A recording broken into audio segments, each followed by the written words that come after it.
24th.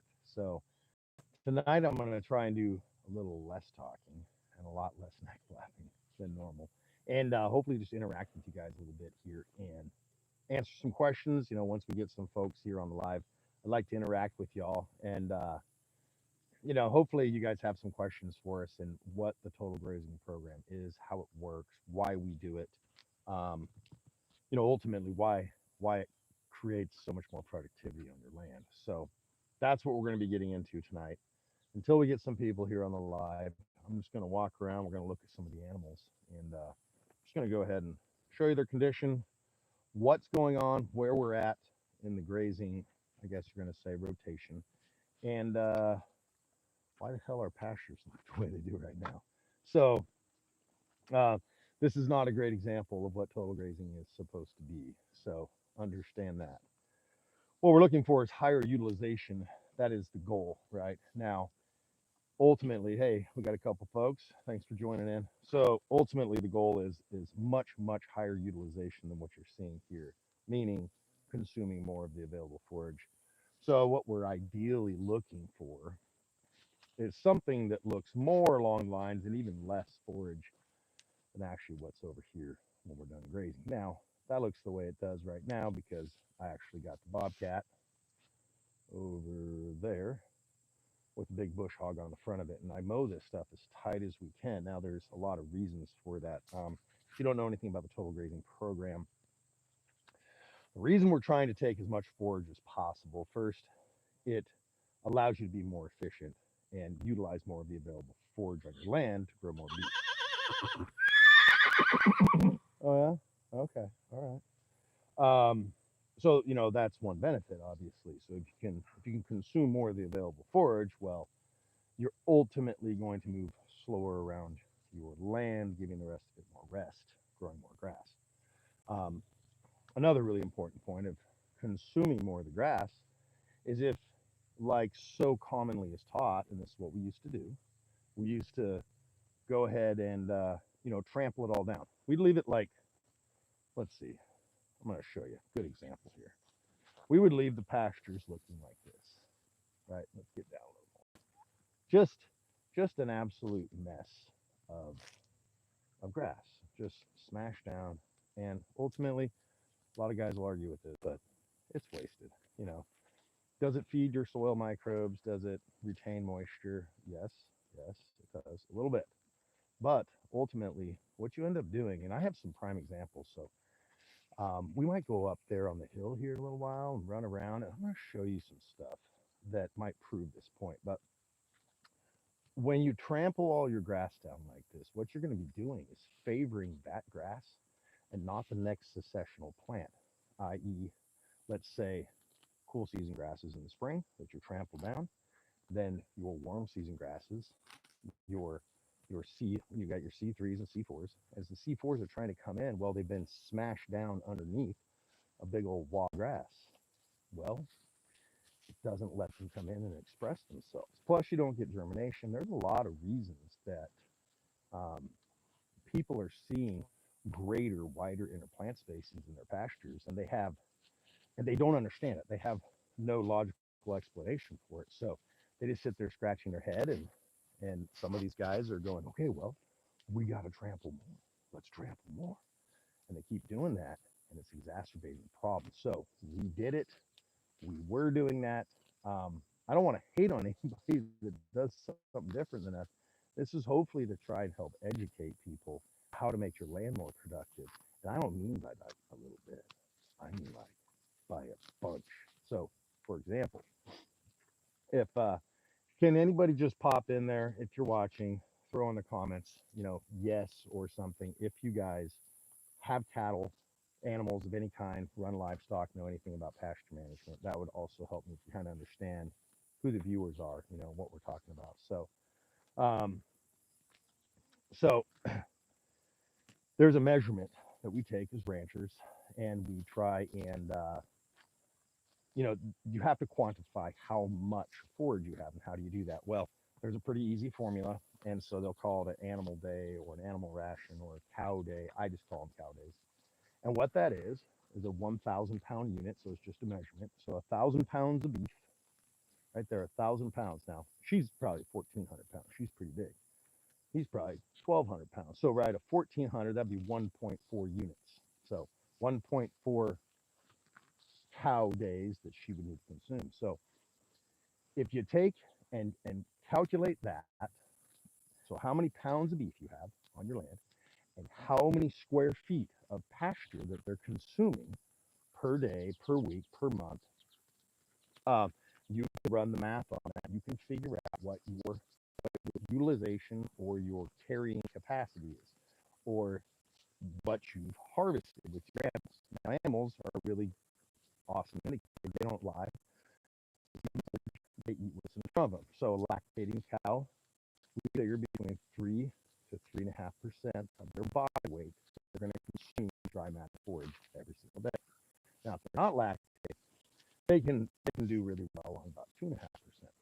So if you're trying to fatten a steer, if they have a high relative feed intake, they might get up in that 3+%, but that's typically why guys have to feed grain. They got to stuff because he's an easy street. Right? He's like eating because I enjoy it.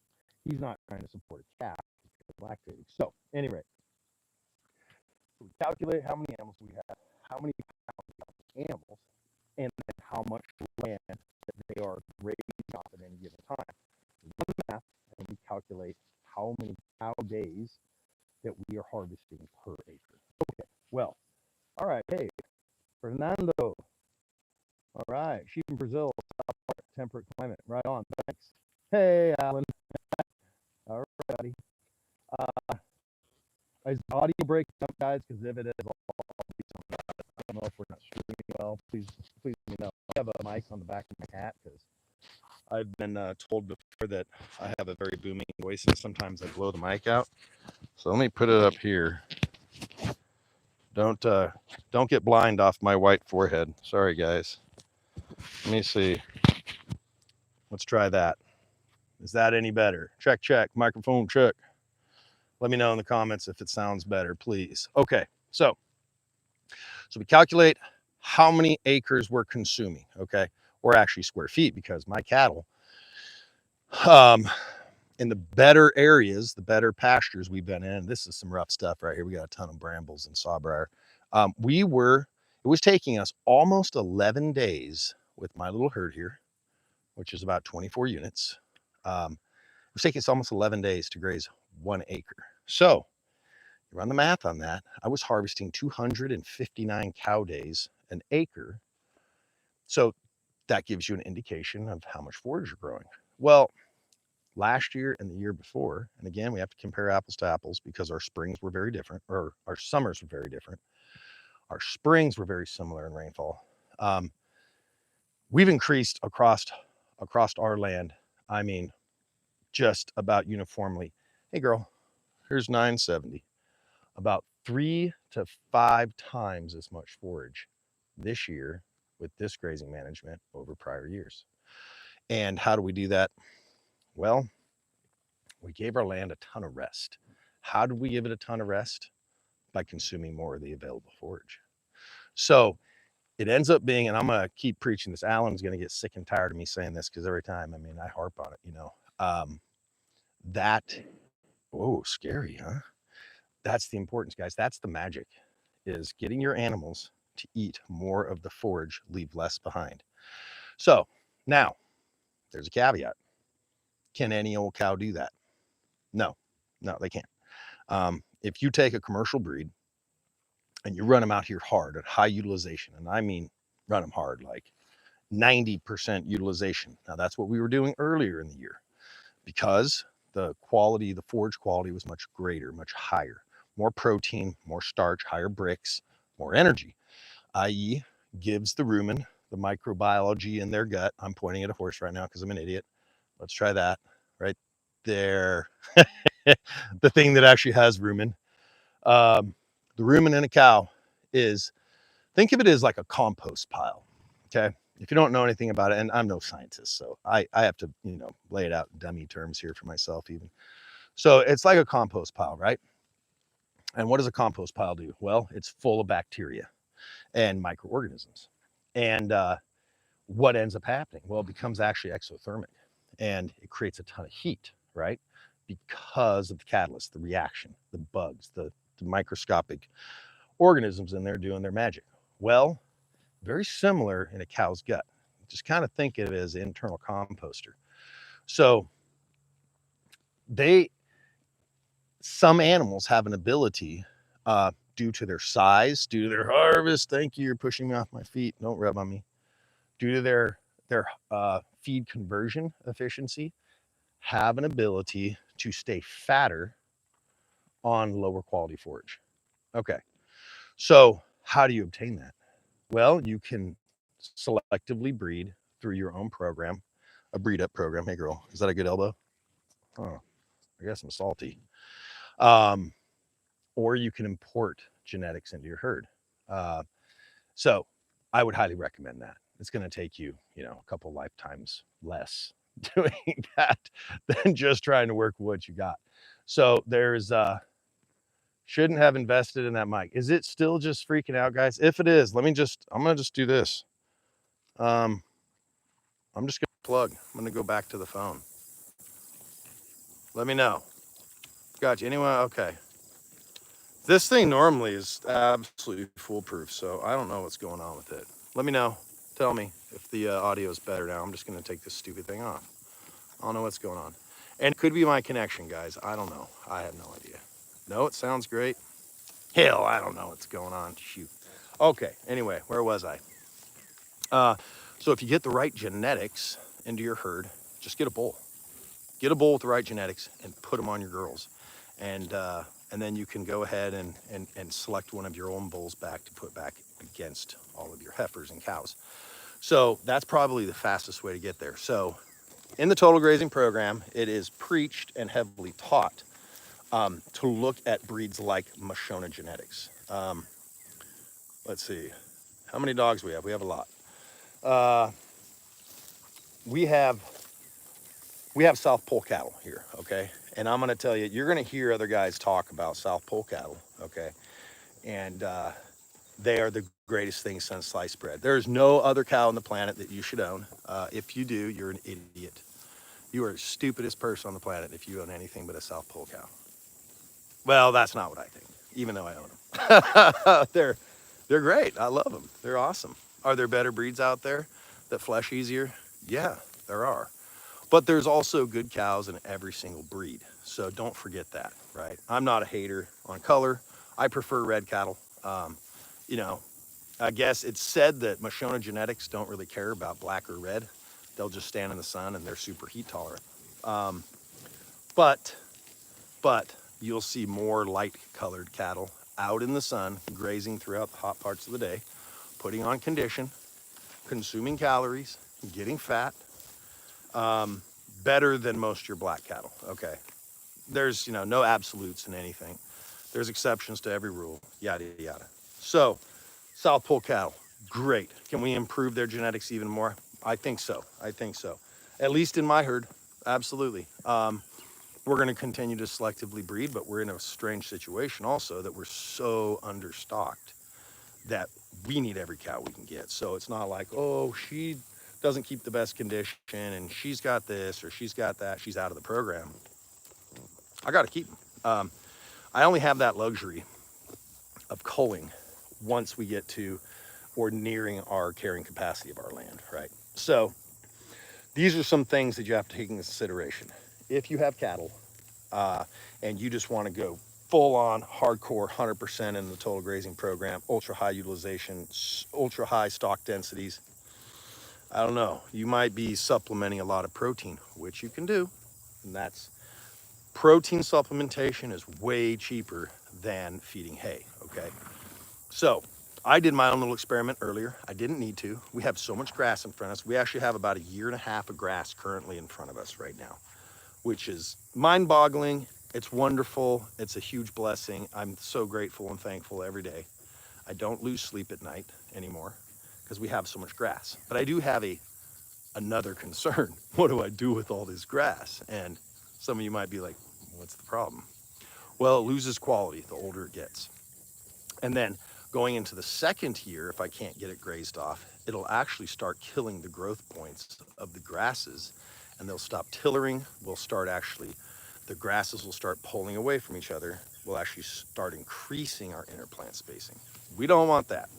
We don't want that. We'll be going backward, right? So we got to at least get all the grass off our land minimum once a year. So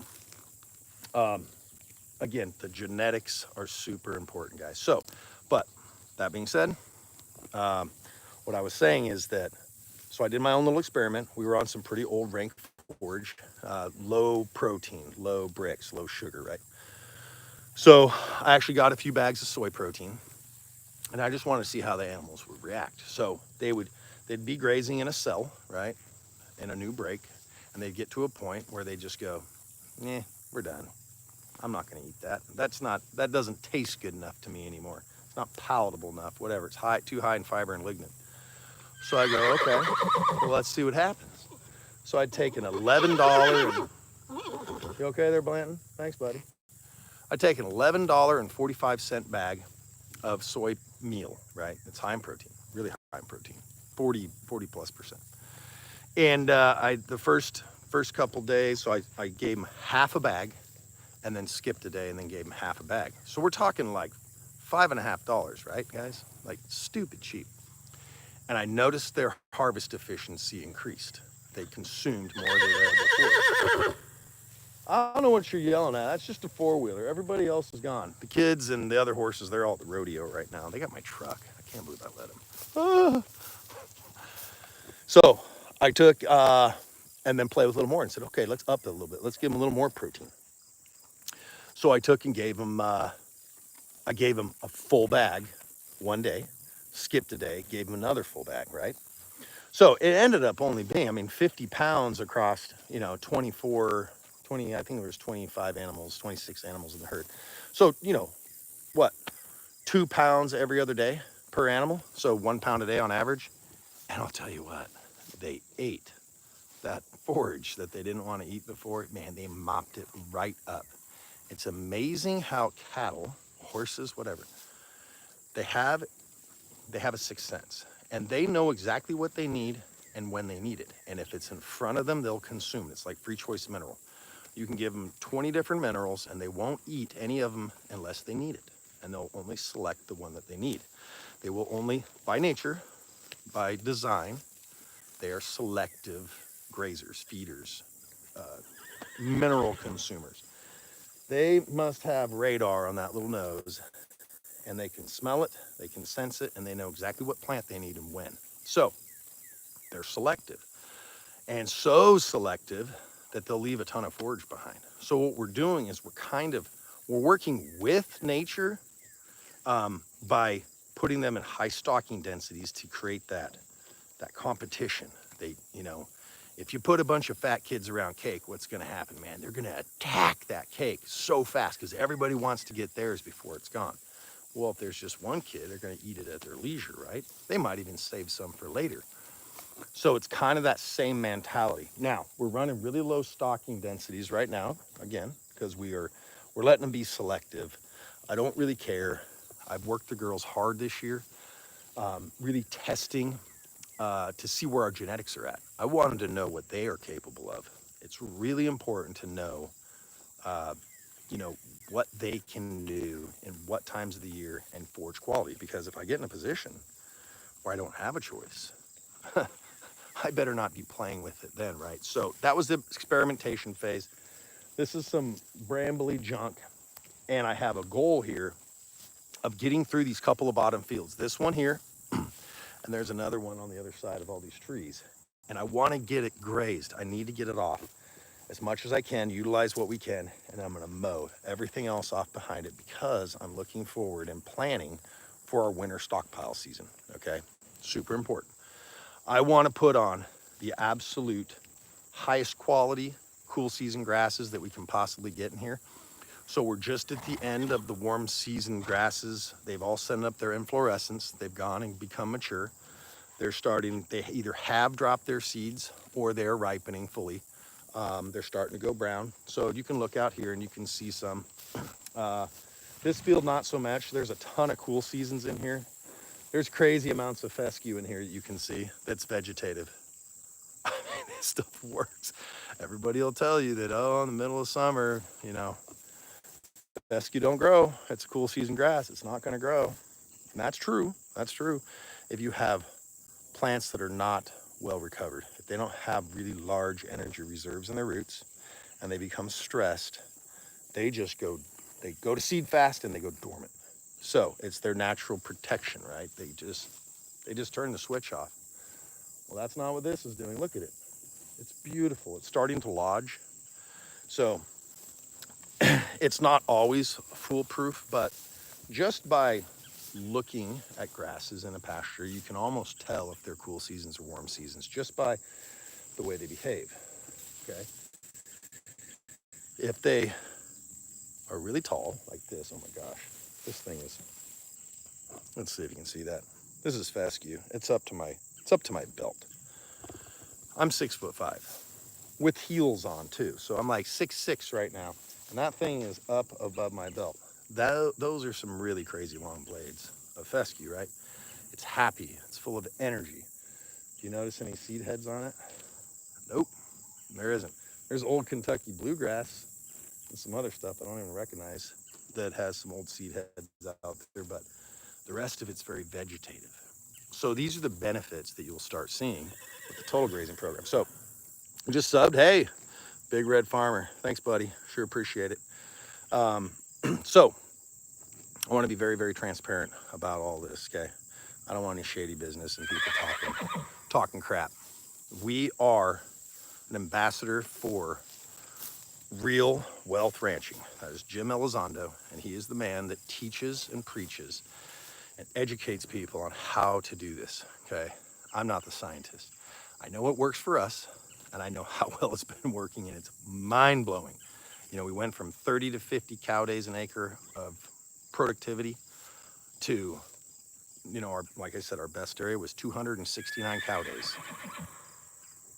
I mean, I don't know if you need more proof than that, but when you start seeing it for yourself, you will become immediately energized. And it's snake oil at first. It was snake oil to me. I'll keep telling this story. So how I found out about Jim was I was on Facebook, right? We do a lot of social media, obviously. We got 1 million follows. So I'm always responding to people online, and I kept getting suggestions from this crazy wild Mexican rancher. And I'm just like, dude, I don't know what kind of BS you're talking. Get out of here. Whoosh, I kept swiping them away. I must have did it 20 times. And then finally, I just kind of like, I heard something that he said, and I don't remember exactly what it was, but it just kind of like, wait a minute. It kind of ding, ding, ding, a little light went off. And I was like, I kind of observed that this year. What the heck? Hold on. So I started listening to him. Started listening a little more, and I'm like, hold on, this guy might be onto something. So then I got totally hooked. And, I had heard of and knew of who Johann Zeitzman was, but I didn't really read or follow his teachings or any of that, So him and Jim worked together for a handful of years. I don't know all the backstory there, but Jim has taken basically Johann's teachings and a bunch of his own, don't get me wrong, and put them in this very, very palatable, easy to digest, really easy for dummies, and that's why it spoke to me. I was like, man, you get in Johann's book and you get lost. I'll say it again. It's like drinking from a fire hose. You're just like overwhelmed. You're like, oh my God, dude, just the genetics section in there alone. I'm just like brain fried. So Jim puts all this together and makes it really, really easy and palatable for us to understand and learn. So in the description of this video, and we're going to keep harping on this, we're trying to help them spread the word because this stuff is amazing. I 100% believe that this is the path forward for ranchers to actually become profitable, really profitable, with low inputs. I'm not going to say no inputs because that's just not reasonable.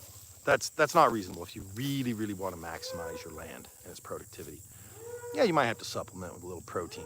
You, really, Bruno? You might need to do some mowing. You might need to own a piece of equipment. There are those out there that'll tell you, don't waste your money on a tractor, and don't waste your money on this, and don't do this, and don't do that. Just whatever. I'm not going to get into it.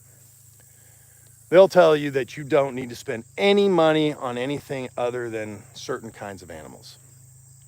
All right, fine, whatever. I I call BS. You know, there's no point in killing yourself with manual labor when you can buy a piece of equipment that can do the job of 300 men twice as fast. It don't make sense. Whatever. That's fine. If it's not in your budget, that's something else, right? In the beginning. But if you're going to have a business plan, you're going to get into ranching. It needs to be in your budget. You need to have some way to maintain fence lines. And I don't mean with an axe and a machete. I mean, you need to have a plan in place to maintain your fence lines with mechanical means and not just be a slave to it. It's too much. It's too much. So, anyway, enough of that. So, yes, we clip behind. We make our pastures as clean slate as possible. I'll show this to anybody who just joined. Back here, you'll see how clean that is. Well, we're mowing behind. So, I got distracted. Sorry. In the description of this video, you'll see links to Jim's stuff, okay? It's Real Wealth Ranching. He has the 4 Pillars course, and he has a bunch of other master courses you can learn about nutrition and infrastructure and mixing minerals, and you can learn about biochar and feeding your animals biochar. We actually make biochar here on the ranch, and I just can't pass up the opportunity. I gotta do it, guys. Oh, he got away from me. There are so many horseflies down here. There was one resting right there, and so I thought I'd try and smash him. We make biochar. I just have been so busy. I need to start getting it into my animals. So feeding biochar to your animals, highly beneficial. So I've been told. I haven't done it yet. So, but I'm going to. You know, I think we all know that if you consume charcoal, it's a detoxifier.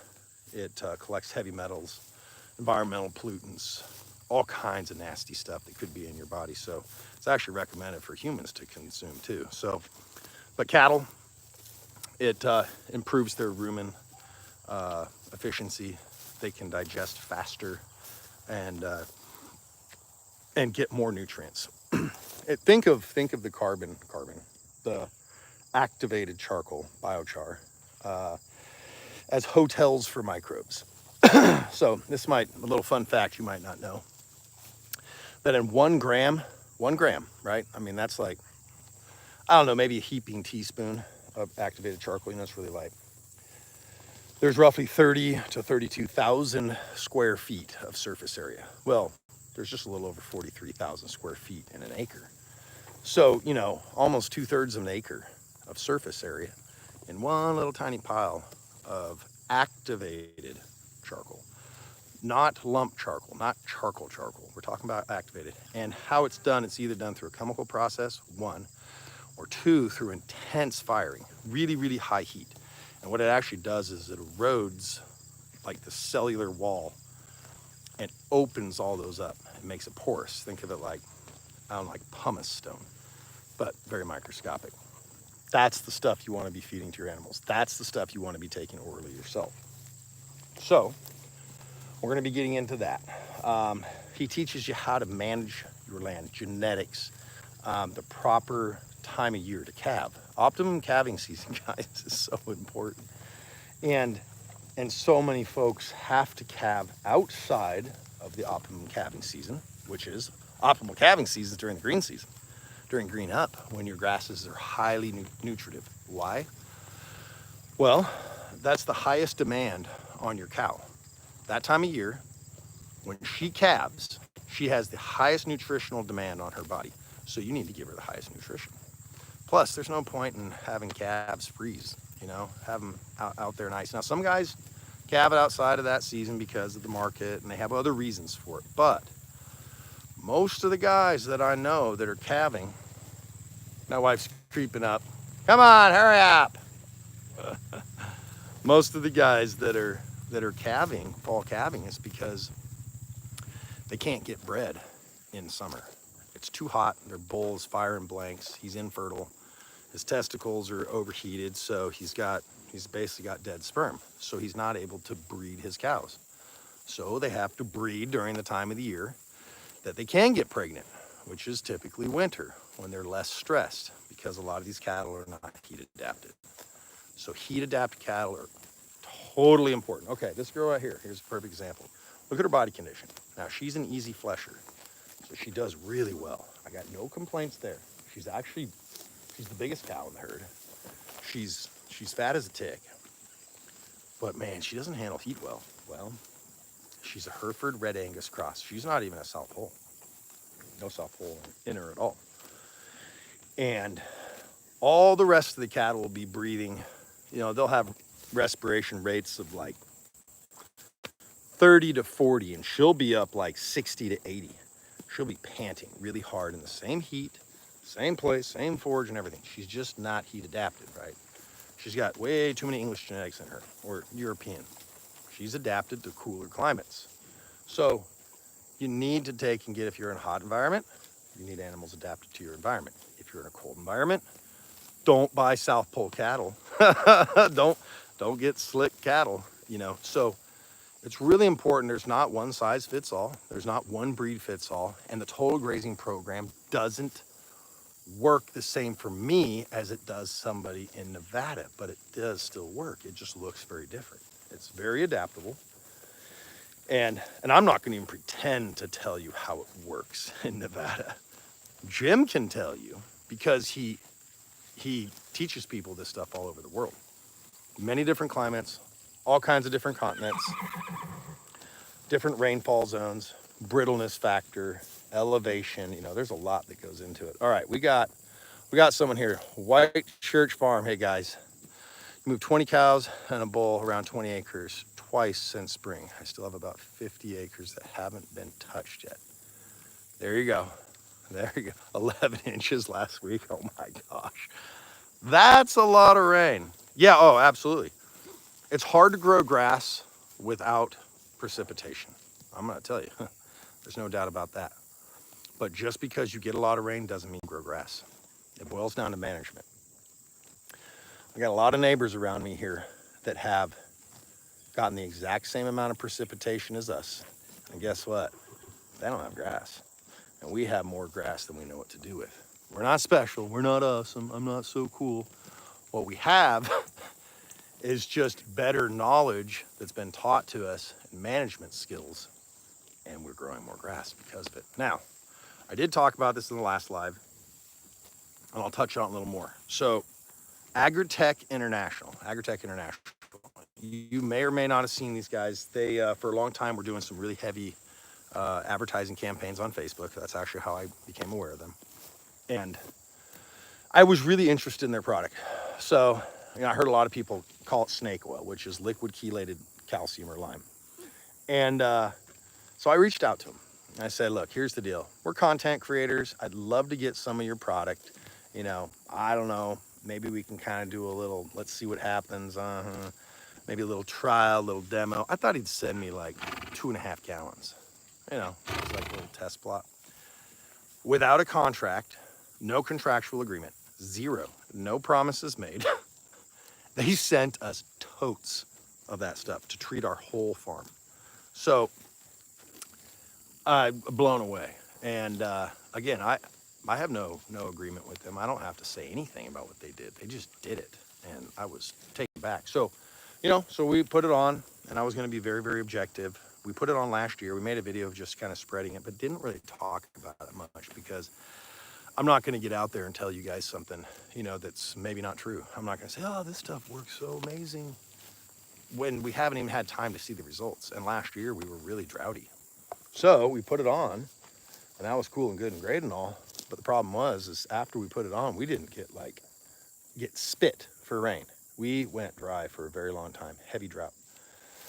So I was like, oh man, I don't know, is this stuff even gonna work? We don't know. We didn't have enough water to even activate it and get the plants to do anything. So fast forward this year, well, I'll tell you what, we're seeing changes in our land that again, other places. So you might be able to say, well, you got more rain this year than last year, so that's what made all the difference. Well, that's a contributing factor. Remember, everything is about optimal growing conditions. Or, I go ahead and look across the fences, and no one's growing grass like this. So there's many things that have happened. So we changed our grazing management. We didn't get out on the land so early last year. This year like we did last. And that has been absolutely super beneficial, guys. If you run cattle, resist the urge. If you're out of stockpile and you start greening up again and you're in a hay feeding situation, resist the urge to get out there too soon. You're gonna probably give your cattle RA, and you're gonna have problems later on. You're gonna have pink eye and foot rot and possibly respiratory issues and all that crap, right? Because when you destroy their gut like that, you destroy their gut health, you really affect their immune system. And if you kill their immune system, what's gonna happen? They're gonna get sick. They're gonna be prone to infection and disease. So the guys that I know, that I see, and I won't mention names, that's fine, that really seem to struggle with pink eye are some of the guys that are always out on the shortest, greenest, luscious, rocket fuel grass. You know, they need a better balanced nutrition or ration than that. So we held ours back. We could let our grass get a little more mature. And we were in a crappy situation. We were in a hay feeding situation. We ran out of grass on the farm, and we were then just feeding. We started to get into green up, but I said, you know what, I'm not gonna, even though the gurus keep telling us to get out there and graze that shit really soon and just move them fast, move them around the farm fast. Well, that's what we had been doing, and we were shooting ourselves in the foot. So I had enough hay to feed one more month, and I just held them back and fed them that hay, and it was the best decision we made.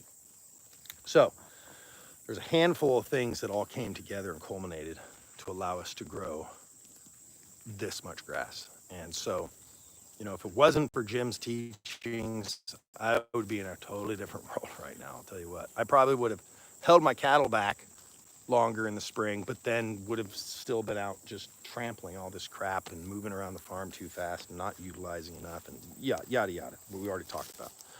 So,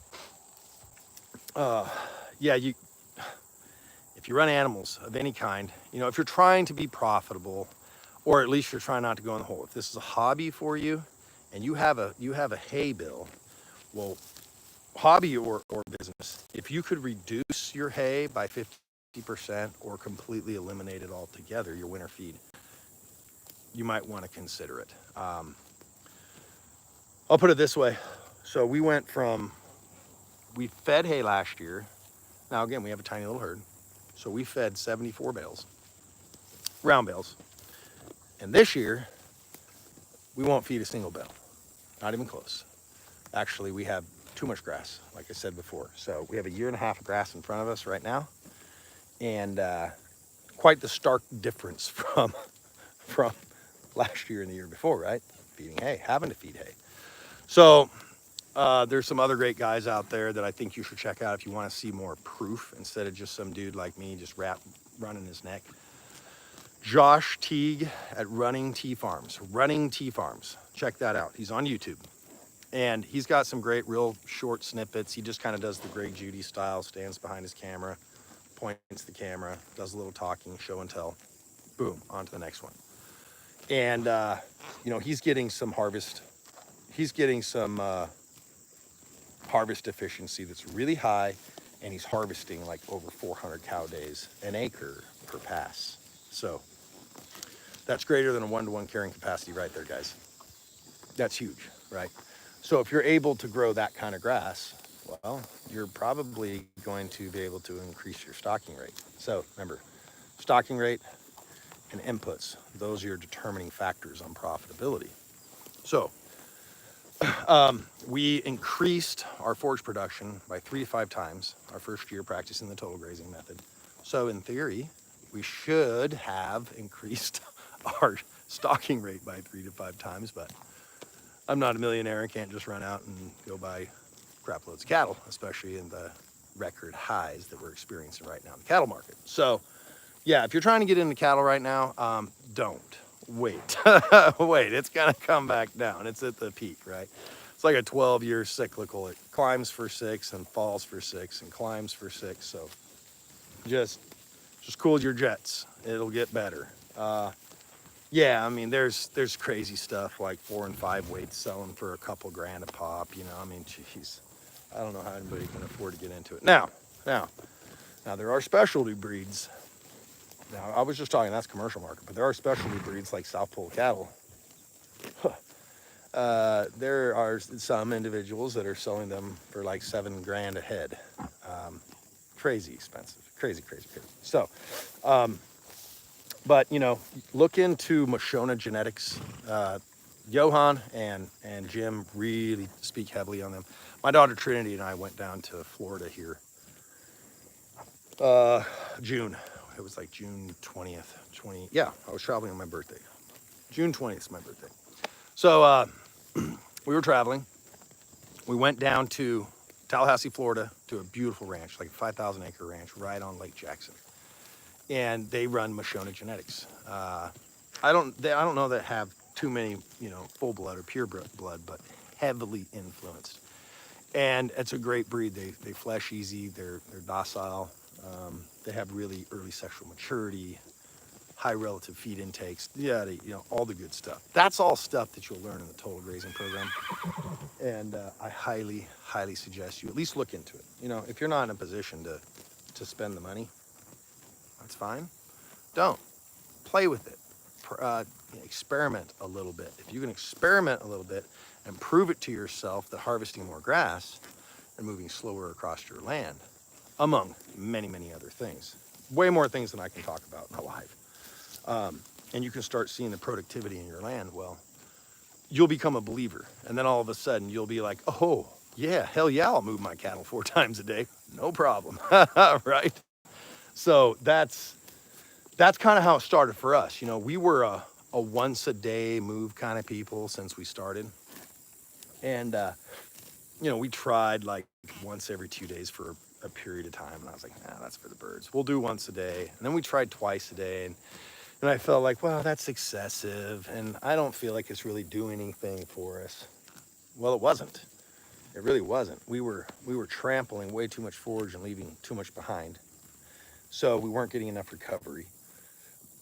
And remember, rest and recovery are two very, very different things. And I think that I mean, I probably had them highly confused in the beginning too. So remember, rest only counts for recovery if in optimal growing conditions. So if you rest your land for a year, but you don't see one speck of rain, that's not recovery, right? So you got to make sure your plants are fully recovered before you graze them.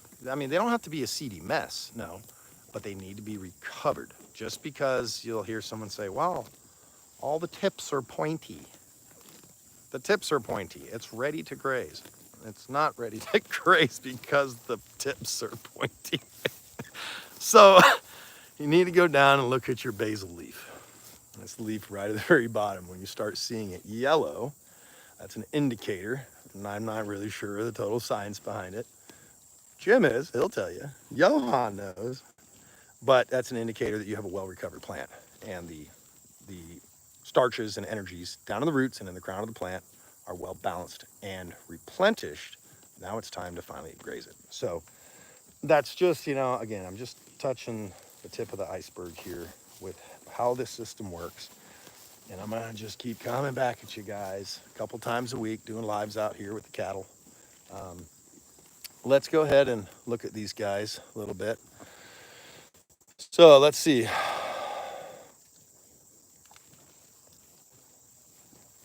Oh, you guys feed them in the yard. What breed of cattle are you running first off? Now, I want to say we don't feed grain. We do not feed grain. We got some sheep over there that were really, really poor, not doing well, not gaining well. Didn't have the greatest forage. It was overly mature. We have them on some grain. I'll be 100% transparent with that. These cattle, no grain, no cereal grains. Now we've given them some soy protein to play with it, right? And we will supplement that when the protein drops out and we need a little more protein. What's that? Oh, dairy. Oh, well, yeah, yeah, absolutely. You got to get a lot of nutrition in those girls. So now I have heard of, I haven't seen it with my own eyes, but I have heard of some people that are using adaptation, high efficiency grazing and in dairy operations. But remember, high utilization is not high utilization like 90%, right? It's just not tip grazing. They're taking more and doing and still acquiring a total graze by clipping behind, right? So experiment with it. It doesn't cost you anything to just play with it. If you go out there and say you're selective grazing your Holsteins or whatever you got, jerseys, are you jerseys? I mean, go ahead and mow off a pasture. Mow off a pasture tight, as tight as you can mow it, and just see what happens. Now, don't expect it to come racing right back and outcompete everything right away. There's a little bit of a lag time, but in my experience, this is what I've been seeing now. And again, I have observation skills. I mean, that's pretty much what science is, right? Observing changes, being highly observant. So I've been observing when I do mow it off really tight or graze it really, really tight, we get a ton of seedling production, stuff that we weren't getting before. We just weren't. So we had this tall stand of grass and then we come knock it all over, but ultimately we didn't have much forage, right?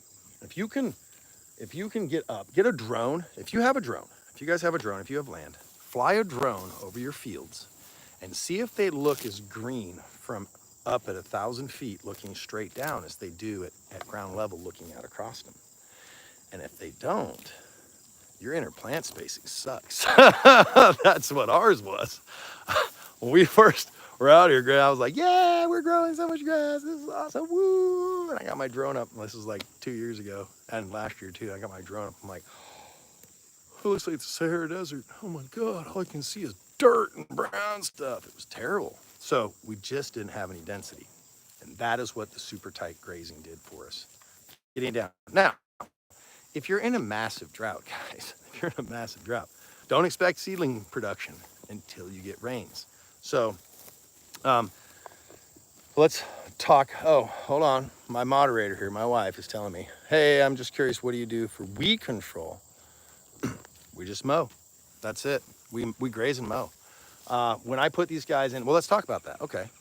Stocking densities. What kind of stocking densities do you folks run? Anybody on here, please just throw it in the chat. Let me know. And once somebody answers, I'll get back to you. I need a drink here. My wife's gonna bring it to me, aren't you? It's cool out, but it is so muggy. I'm just sweating like a dog. Come on, little girl. Don't trip on that wire. I think it's still off. I was gonna take and push the fence over, but they have so much forage in here still. I'm gonna make them work a little for it. All right. Hey, Wes, Jason Lemaster. Hey, buddy. Appreciate you tuning in. Oh, and Sean Lemaster. Yeah, what's going on here? You guys brothers, cousins, related, or just coincidence? You got some Lemasters in the chat here. Come on, somebody tell me. Come on, help me out here. Let me know. What's your stock densities? Do you know? Do you know? Hey, you know what? I haven't asked for it yet. I'm going to be one of those pathetic, worthless YouTube beggars. Can you guys hit the like button? It doesn't cost anything. Please, just hit the like button. It really, really helps us. You're the son, father and son. All right. Awesome. Thanks, guys. Awesome.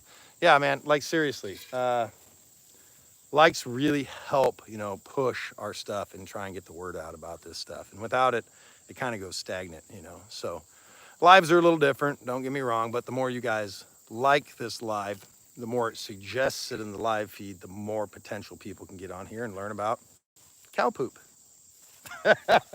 We haven't even talked about cow shit in this live yet, so hey, things are looking up. So, we're here. All right, so if anybody can please tell me, okay, Sean, 3 Dexters, 6 sheep, 10 goats. We've had up to 30 gates. Okay, so our stocking density, here, hold on while I take a drink. I'll let you guys look at something prettier in my stupid face.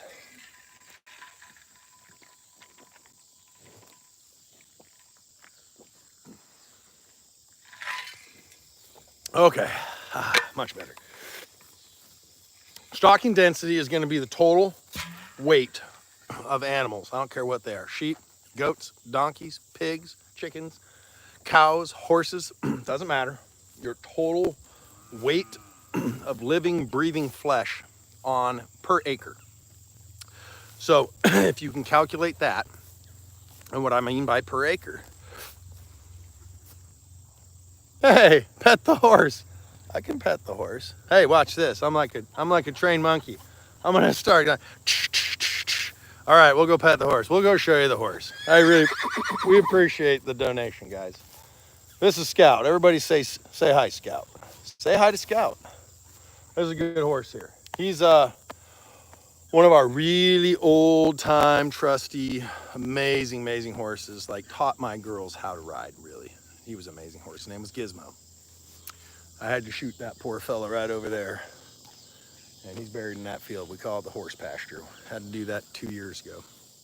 We lost him. He was an amazing horse, but this guy here, I swear, is Gizmo reincarnate. He looks like him, acts like him, same blaze, same color, except for he does have 3 white socks. That's the only difference. Other than that, man, they're like identical. Absolutely wonderful horses. So let's get back to our stocking density, okay? Stocking density. Hoops Express. Hey, man, like seriously, thank you. I really appreciate it. And if any, like I said before, any of you guys out there will help a pathetic loser like us, you know, just hit that like button. I appreciate it. All right. So stocking density, you have to calculate. Don't eat my water bottle. Ah, Scout, yeah, see, he's a pest, just like the other one was. What you need to do to calculate your stocking density, and your stocking density is going to have a severe and profound effect on your harvest efficiency, okay?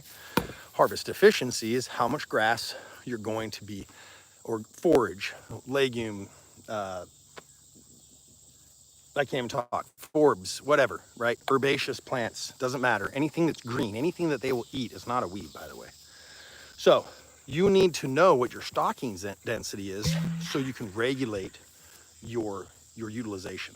So again, let's go back to it. So you need to figure, just roughly estimate. You don't have to necessarily get a scale out, but try and estimate as close as you can how many,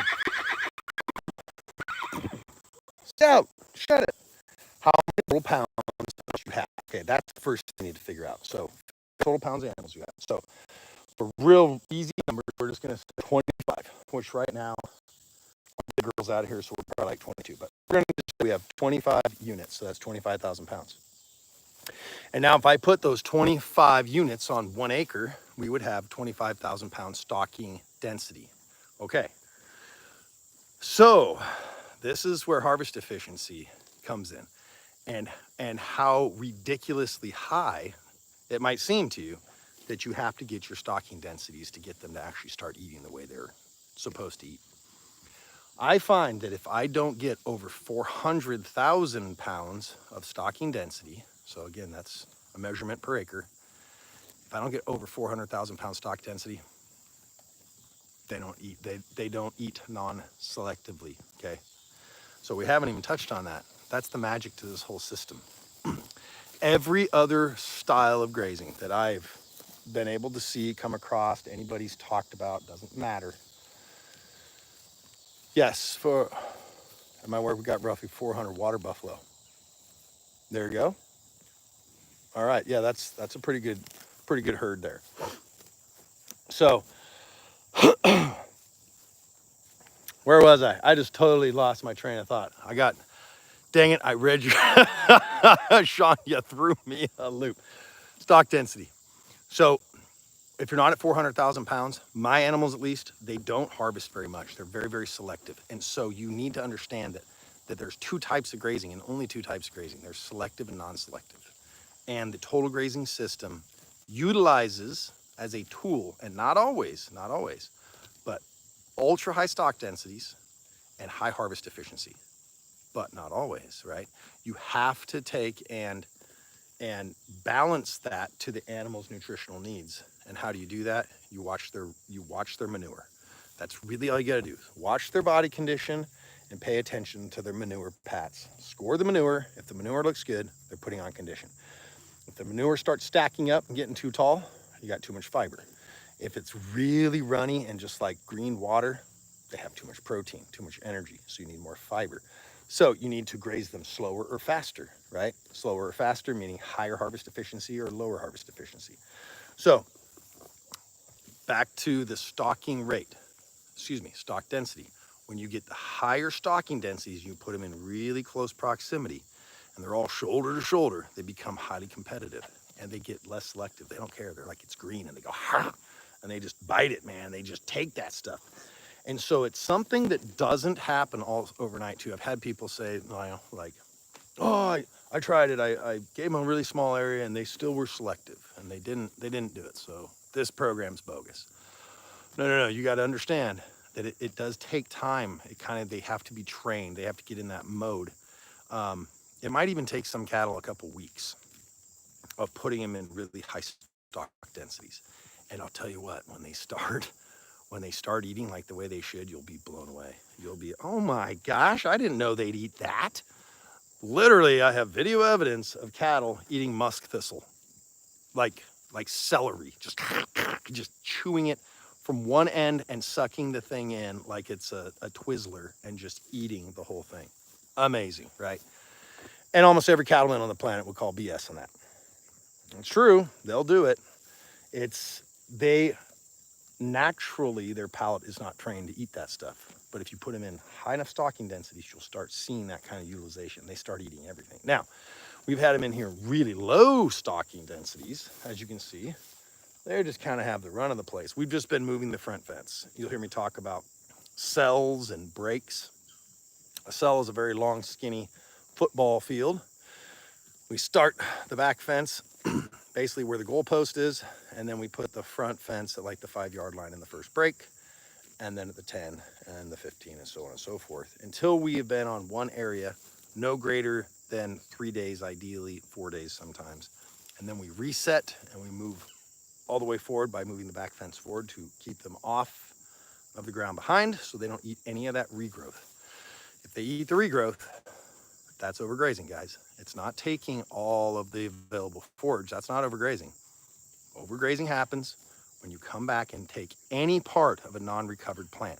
And the reason that is because that growth that came up from that unrecovered plant is all energy stores. And you grazed it off. Now the plant is in a deficit and you just weakened it. So non-selective grazing is ultra important. And when we're not non-selective grazing here, because of other factors, we mechanically graze with that bad boy right there. And so we give everything a fair chance, right? Every plant needs the same fighting opportunity. You can't let them only chew on and consume the most palatable, the highest energy, the most flavorful. Why? Because they'll only consume those, and then all of your undesirables get no pressure put on. Like right now, here, this is a perfect example. What do you think is going to happen once they eat all this grass around this blackberry?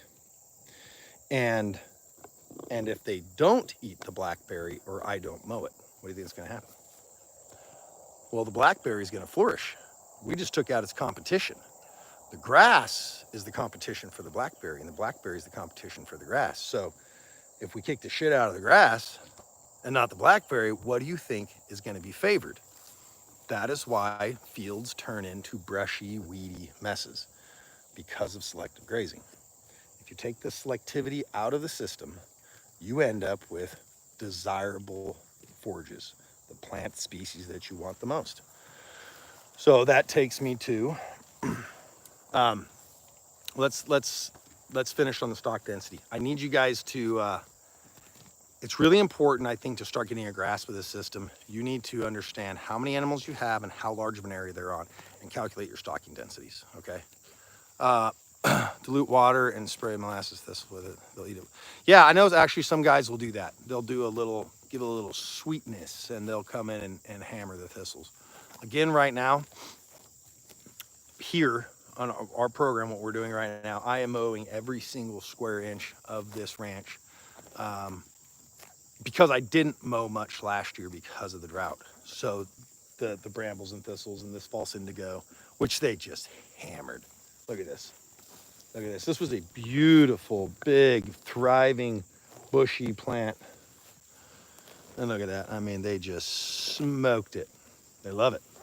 Again, so sometimes, it's kind of nice to have really manicured looking stuff that's not woolly. But if they eat it, It's not a weed. So, you know, learn to love the diversity in your fields, in your pastures. So, okay, so work on your calculating your stocking densities, and once you can take and get your animals into 400,000 or higher pounds per acre, you're going to start seeing some magic happen. So, like again, now I don't know how well it's going to work with sheep. I haven't put my sheep in high stock densities. I know how well it works with horses and cattle.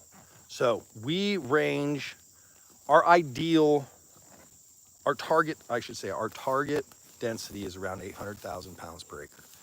We seem to see the best utilization, and I would go higher, but what ends up happening is it's just a little too tight, and the horses and the cattle in proximity to each other, it can get a little rowdy, you know, and the cattle will literally run their calves over, kill and trample their calves to get away from a horse if the horse decides to come at them aggressively. So we don't want that kind of shenanigans. So again, 800,000 works pretty good. The way we graze though, because we only move our front fence forward, we don't move the back fence and front fence, always keeping them in that little tiny confined area. Moving it like that, it grows in size, and we just give them a little bit more forage out front, a little more, a little more, a little more. So they're all in the same area trying to eat, but if the big bad scary horse comes after the cow can retreat back into the already prior grazed area, and they can escape without blowing through a fence, right? Now, I made it sound a little more dramatic than it normally is. It's pretty rare. The horses and the cattle get along well, but just, you know, it's just the pecking order. Cattle are way down here and horses are way up here. And every horse in that also has a hierarchy, right? Other horses will yield to other horses and so on and so forth. Yeah, there's that big girl again. She's doing phenomenal. I mean, she's a great animal. She just can't handle the heat. There's Bruno. You can look at his condition. He's a great animal. I've been really happy with him. He gave us 100%, you know, calving rate last year. This girl here, she's really come on. I didn't have high expectations for her, but she actually is a really fine animal. 36 right here, so that's 573 that walked away up there, and that's 36. Everything's backward, and she's decent. She's decent, but you know, she doesn't keep condition like some of these other girls. So let's go look at 803 if we can get a good angle at her. She's walking right toward me now. Let's see. See that? And she's still eating, so she's not super full, but you know, she has that beach ball look. That's really kind of the confirmation I'm looking for in my herd. Short legs, giant bellies, big ass horseflies, my gosh. But yeah, big, deep belly, short legs, small frame. So what we're looking for, and you should be in a really high grass converter, you know, high efficiency grass converter, is something that's smaller framed, but very heavy for its frame size. So, i.e. small skeletal structure with a lot of mass, a lot of meat, a lot of gut. So, right, their gut, that's their factory. If they have a skinny gut and big old long legs, you watch it. Those are feedlot cattle. And feedlot cattle do exactly what they're designed to do. They fatten really well on corn and grain.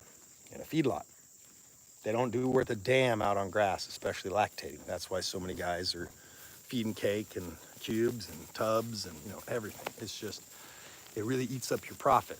So I don't know, is anybody, let's see here. I'll get back to you, Sean. 0.7 acre paddock and 53, we had a good mixed herd. Where are you guys at? I mean, we might even talk before. I'm sorry. Pretty near us? What county? You don't have to like give me your home address. Let's see. Uh, huh? What? What are you laughing at? I think I got, what'd you say? Oh yeah, oh, sorry guys. I I meet a lot of people, and I really apologize if we've cross paths or like really conversed, or sometimes it's in one ear and out the other. I apologize. I kind of get lost at, well, like for example, sorry, I just realized I had like some lunch still in my face. What's that? Oh my gosh, why don't you guys stop by? Jeez, you know where we're at. Just come on over. Come on over, we'll do a live together. Oh man, now I feel like a real Richard Head. Thanks. Thanks a lot. Calling me out right here. Oh my gosh. Your work is off. Well, we're on P Highway, buddy. Oh my gosh, that's crazy. No, I know we've talked before many times. I am just totally blanking. I apologize. Really, I really do. Let's see. Oh yeah, I got a big one. That's a. Oh, that was a trophy size. That thing's got some weight to it. I even smashed my TICKCREEK ranch hat up for it. All right, where are we at? You guys got some questions? Let's see. Yeah, please, seriously, stop by. Um, just ask where the tall people are. Apparently, that's what everybody in town calls us. The tall. We're known as the tall people. Um, yeah, I know. Well, they smell it's tea. It's actually not water. You guys, leave it alone. Oh, big old flies. Hence horse flies. Let's see.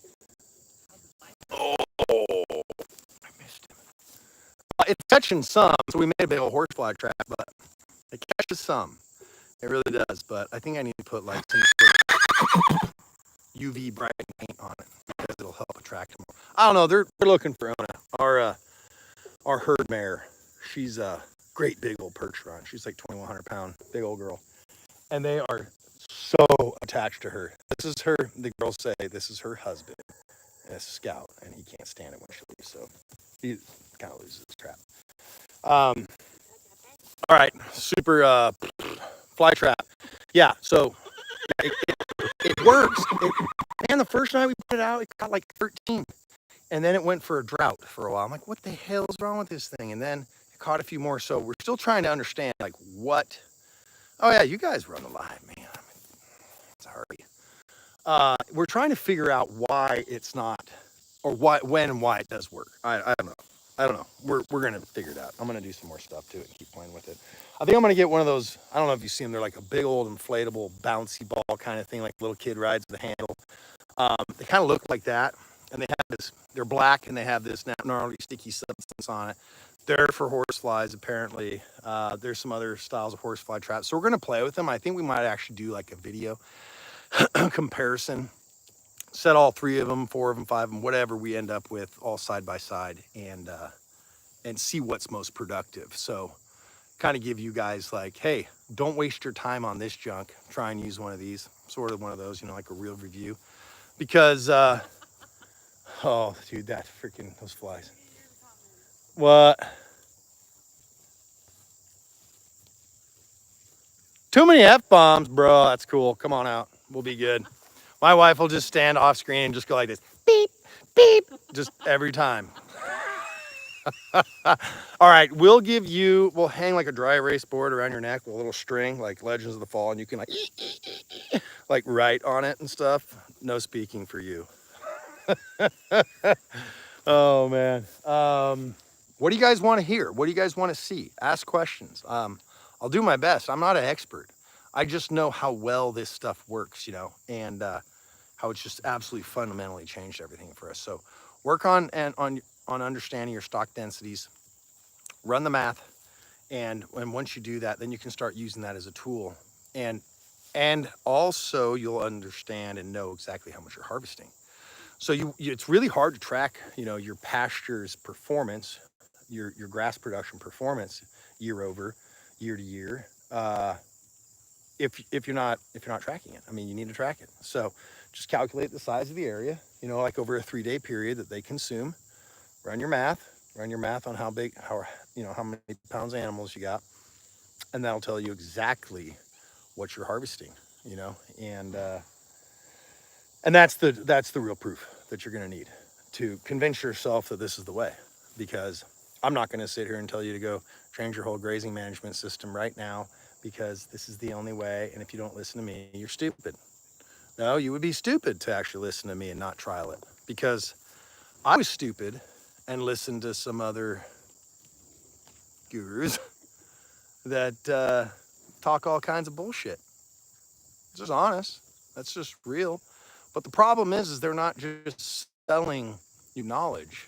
They're also selling you products that that knowledge that they're giving you is to encourage you to buy their products, right? If you buy this magical stuff, you buy these magical animals, then everything on your land becomes magical and nothing costs you anything and all it is profit. That's not how it works, guys. So you need to be able to grow more grass. You need to increase your carrying capacity. You need to set a really lofty goal for yourself, especially if you're in the fescue belt. If you get anywhere around 40 inches a year and your goal isn't a one-to-one carrying capacity, you're wasting your time. You should have a goal of a one-to-one carrying capacity. If you have 80 acres of grazable pasture, you should be shooting for a goal of being able to carry 80 units on that year-round with no hay. And there's guys doing it. That's the awesome part. I would like now. I'm not going to say all because I don't know. I'm not omnipotent. Definitely not. I've just been studying this a long time, and I read and devour information and read and read and read and watch and watch. And I've yet to find a selective grazer that has a greater carrying capacity, and I'll say it fairly liberally, greater carrying capacity than a 2-to-1. So I'm actually giving them some leeway because I've actually never even heard of anybody having like more than a 2.5-to-1. So, but with non-selective grazing, utilizing the total grazing program, there's guys getting a 1-to-1 carrying capacity. Now, again, you're not going to do that if you have 10 inches of rainfall. You're not going to do that. But if you have 40 inches of rainfall and you're not in a Walmart parking lot, you should be able to someday obtain at least close to a 1-to-1 carrying capacity. Maybe even only a 1.5-to-1 or a 2-to-1. But most guys I see around here that I talk to, they're between a 3 to 5-to-1 carry capacity, and they feed hay every single year. There is one fella here that I know of. He does 4-to-1 carrying capacity, and he almost doesn't have to feed hay. What's up, bro? Blanton, old ugly horse. This poor guy. It's one of the ugliest horses I ever did see, but he's a good horse. He's just got a super retarded head. It's like all crooked and bent. Oh, am I not allowed to say that on YouTube? I said the R word. So, yeah, he's just got like a crooked face. He's a good horse, though. He's pretty ugly, though. That's all right. Don't worry, we won't try and sell him to you and tell you he's a magical horse and he's worth 20 grand. But he does ride good. Boy, he's athletic. Whoo! He comes from a long line of cutting horses. And that boy can move. That boy can move. He's got some feet under him. Damn, that is gnarly. I need to mow that out, don't I, Blanton? That's gonna hurt somebody right there. I need to bust that off. Oh yeah. I don't know why that thing's so wicked, but this big ass spike hiding in there, ready to impale somebody. That thing was just sticking straight up. Here you go, honey. There's a stick for you. All right, yeah, Lemasters, you guys hit us up, man. No worries. We're just, like I said, down the road from you. Stopping by.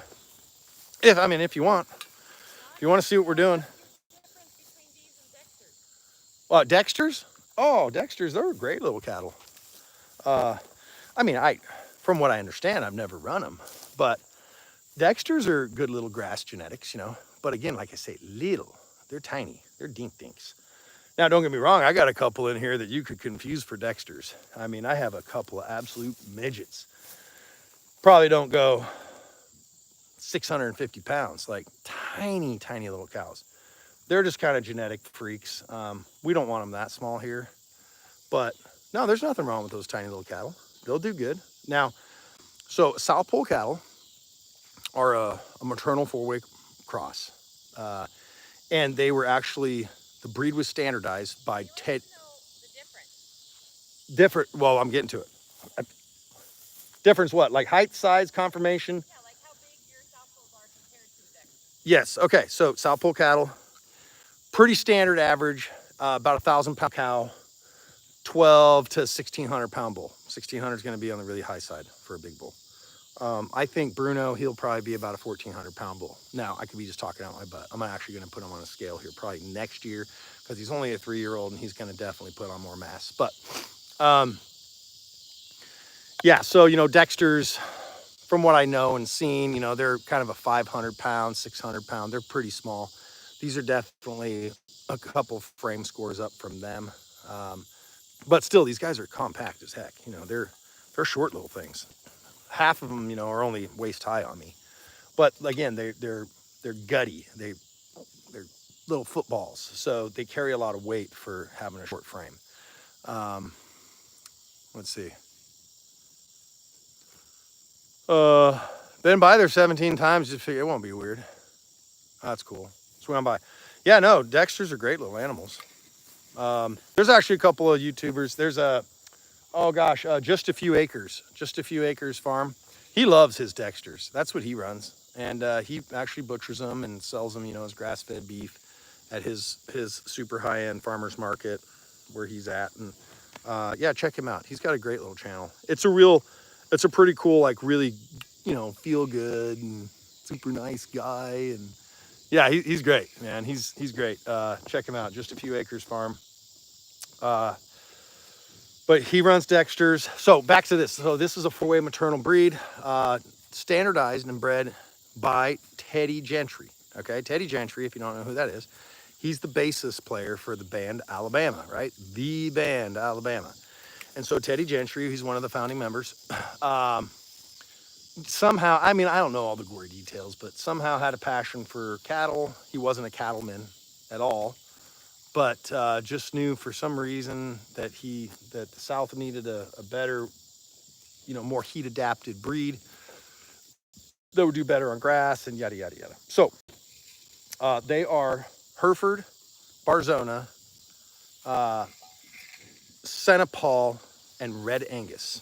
Okay, and he took like 500 of the best of every one of those breeds that he could possibly find, selectively bred until he find the right composite, and then bred up from there. And they've been wildly popular, like ridiculously popular. I mean, as far as prices go, they're like giraffe balls high, expensive, like stupid expensive. So now, not all, right? So they've been really, really popularized by Greg Judy. So, I mean, I think that Greg Judy's name is probably more synonymous with the South Pole breed than Teddy Gentry is, the man that actually has the original genetics. So it's Teddy Gentry, Not Just a Few Acres. Oh yeah, oh that's cool. Yeah. He seems like a super nice guy. I wouldn't mind meeting him someday. Um, so yeah, heat adapted. They're more heat adapted. Low birth weights, calving, easy fleshing, tight bag, tight sheath on the bulls, super important. Slick hides. Um, what else we got? I already said parasite resistance. You know, oh, docility. Docility. Absolutely. You can have a horse. How much money you got? I got some horses in here that probably range anywhere from, maybe 8,000 to over 20 grand. We got some horses in here that are worth some bucks. We've sold a few here off this place. We train all our own horses too, and they bring some big money. So if you got deep pockets, you can have a horse. No problem. We'll hook you up. Yeah, but the problem is, our horses are, I brought a bunch of horses on here to get them broke and trained up and sold. And now they're just like, the girls are like, I love that one. I love that one. And this one's so great. And I love that color and this and that. And so now I've got, what do we got? 7. Now we got 7 damn horses that we were supposed to be running through them, like training them up and selling them. And well, whatever. Didn't work out like that exactly. So, but we have some really, really fine steeds. Yeah, so so far I've been really happy with the South Pole breed. Ooh, let's go look at this guy real quick. He's a beauty. And honestly, I think one of the hardest things is going to be for me is selecting bulls this go around, because there's absolutely some dandy bull casts that I'm just like, I can't keep back 4 of them, I mean, and I don't know. There's just every one of them has almost something that I like about them. And I mean, I think there's one clear winner. And this isn't him, but this one is pretty darn good. And look how brindle he is. It's just crazy. His mom has the tiniest bit of brindle, and then he just popped out like crazy dark brindle. Beautiful. But see, what I like about him the most is that gut capacity. I don't know if this camera is doing it any justice, but his mom is the one I showed you earlier that looked like a beach ball. And you know, that super deep gut, that's really an important feature of your grass cattle. You should have a big, big fat belly on them. You know, they should look like they're pregnant. And, you know, there's a few of these girls in this herd right now. They're lactating. Yeah, they've bred back, but they've only been bred back for weeks. So it's not like they have a giant fetus in them, and they are just fat as can be. And that's what we're looking for. Big, big bellies, right? So, hey, what are you doing? This is 283. Come here, girlfriend. How you doing? She's another one of the, she doesn't like my selfie stick. It's kind of funny. None of them do. She's actually very docile. She lets us pet her. My granddaughter sat on her, my 2-year-old granddaughter. She doesn't care. She's super chill like that. Apparently the selfie stick is like some vicious, vicious creature. But yeah, they're back there. You can see, I mean, they're just snacking on, I think most of that's frost weed. There was a little bit of ironweed. They smacked them already. But, you know, again, if they eat it, it's not a weed.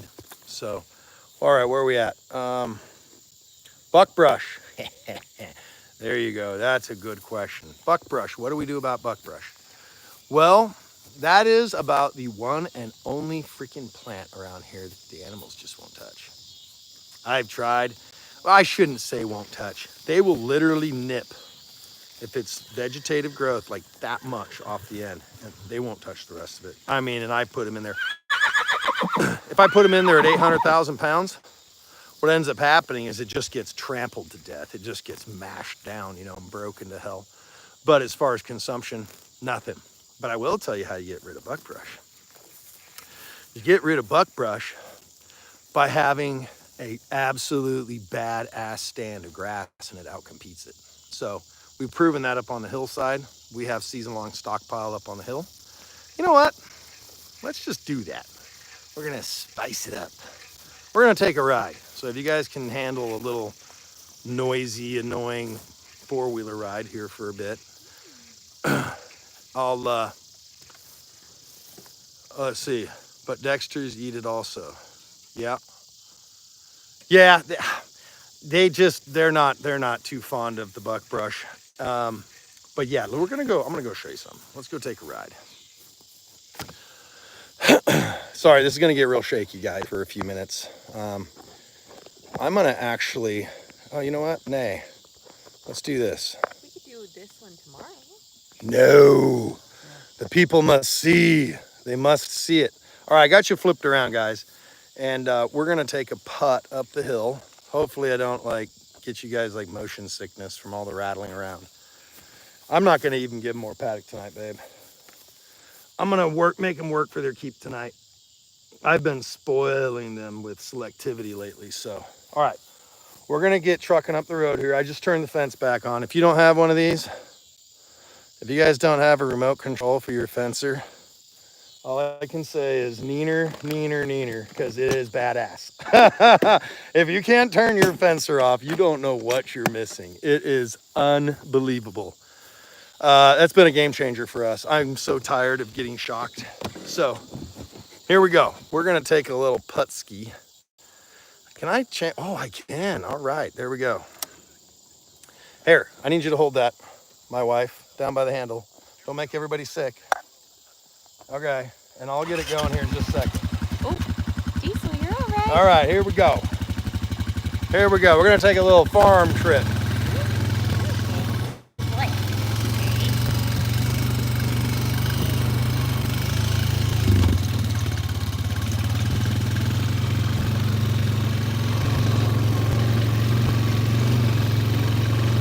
Oh, that's pretty smooth, not too bad.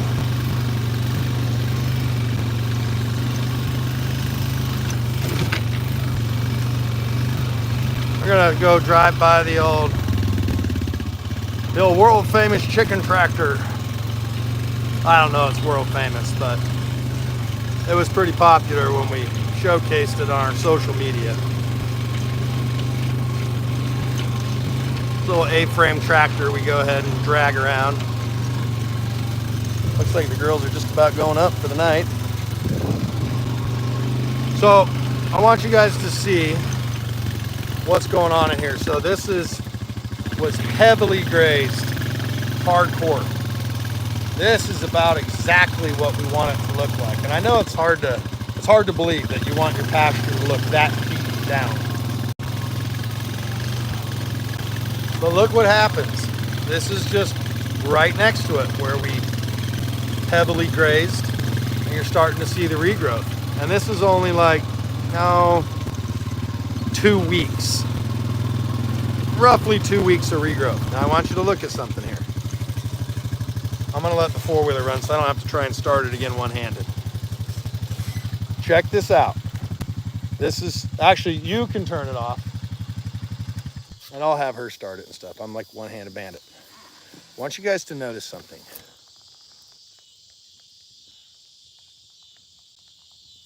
That is what is so amazing. Look at this, the cattle absolutely hammered this in here. Now, I need you to also understand, this was mostly clover. And if you have just a clover patch, this was like knee-high clover in here. And, they'll eat it to the dirt, which, whatever, that's fine. Look at this is all brand new germination. Because we're letting sun finally get down to where it needs to be. All that. So I'm gonna look back here. My dogs are so dumb, they don't even recognize this. Can you guys see all that fresh germination? So that is the magic of really ultra high utilization and taking it down low.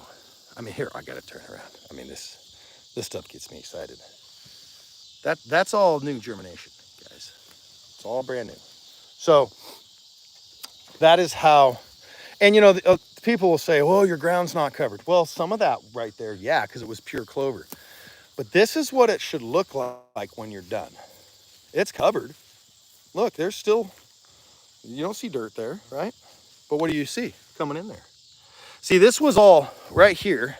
I'm gonna show you. What you're seeing a lot of this in here was annual cool season grasses. Well, they already shit the bed and they were dominating that space. So there wasn't perennial grasses in there. But now we have perennial grass. Oh God. The dogs are attacking my wife. Get down. Get home, you dummies. Oh geez, all four of them were on there. Get home. But yeah, so we're starting to get our perennial grasses. I don't want a bunch of annual cool season grasses dominating, right? You can start seeing it all filling in. So this is what we really harp on, about getting it down lower. And so at first you're gonna be like, oh my gosh, it's growing back slow and we're kind of droughty and it doesn't seem to be recovering fast. Don't worry about it maybe not recovering so fast a couple of first grazes, because you have so much grass in front of you with this system that it doesn't matter. That stuff, this area right here that we just grazed, that we ran out of grass on this farm last year and the year before, this area that we grazed that may or may not be recovering slow in your opinion, I'm not going to be able to even graze this till next year, if I'm lucky. Maybe my next winter, if I continue the circuit and get the rest of the farm grazed. And by the time I get back to this, well, actually, no, it wouldn't. It would be 2020. If we don't increase our stocking rate here, it would be spring of 2026 until I can get back to this. It's nuts. It is absolutely nuts. So, do you think I have enough recovery time? Yeah. Okay. Well, my wife's make too much. Asking questions. See, no, we don't. If your thatch is super thick, up more, say their soil isn't very active. I would say they probably have enough microbial life. I would say they have the, I would say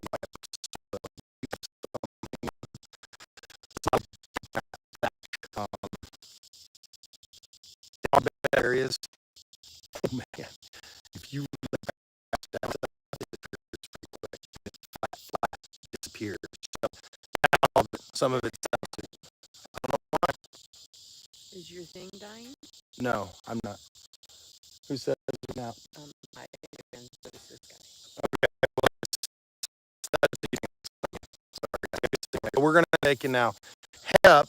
So if you don't have horses in the mix, would you back fence? Yeah, Brett, yes, thank you. No, 3 days. It works so good. And you're not out constantly moving fences like a crazy man, wasting your time and all that. You don't need to. And the nice thing is you don't have to relocate their water. You don't have to relocate their mineral. You don't have to do all that stuff. Just move that front fence forward for 3 days. Sometimes 4, especially if you're not in optimum growing conditions. If it's dry and droughty and stuff, man, that stuff's not going to start growing back anyways for 4+ days. So now when stuff's really, really cranking, man, I've seen that start regrowing like by and quite a bit. And I was like, oh, I got to get them out of here. Quick, move. We got to move them, Trinity. Let's get them out of here. So, yeah, it's really well recovered plants because it's had such a long time to rest. This patch you're seeing right here, this is the first time we here. Yes, right. And winter grazing doesn't really count anyway because it's already dormant.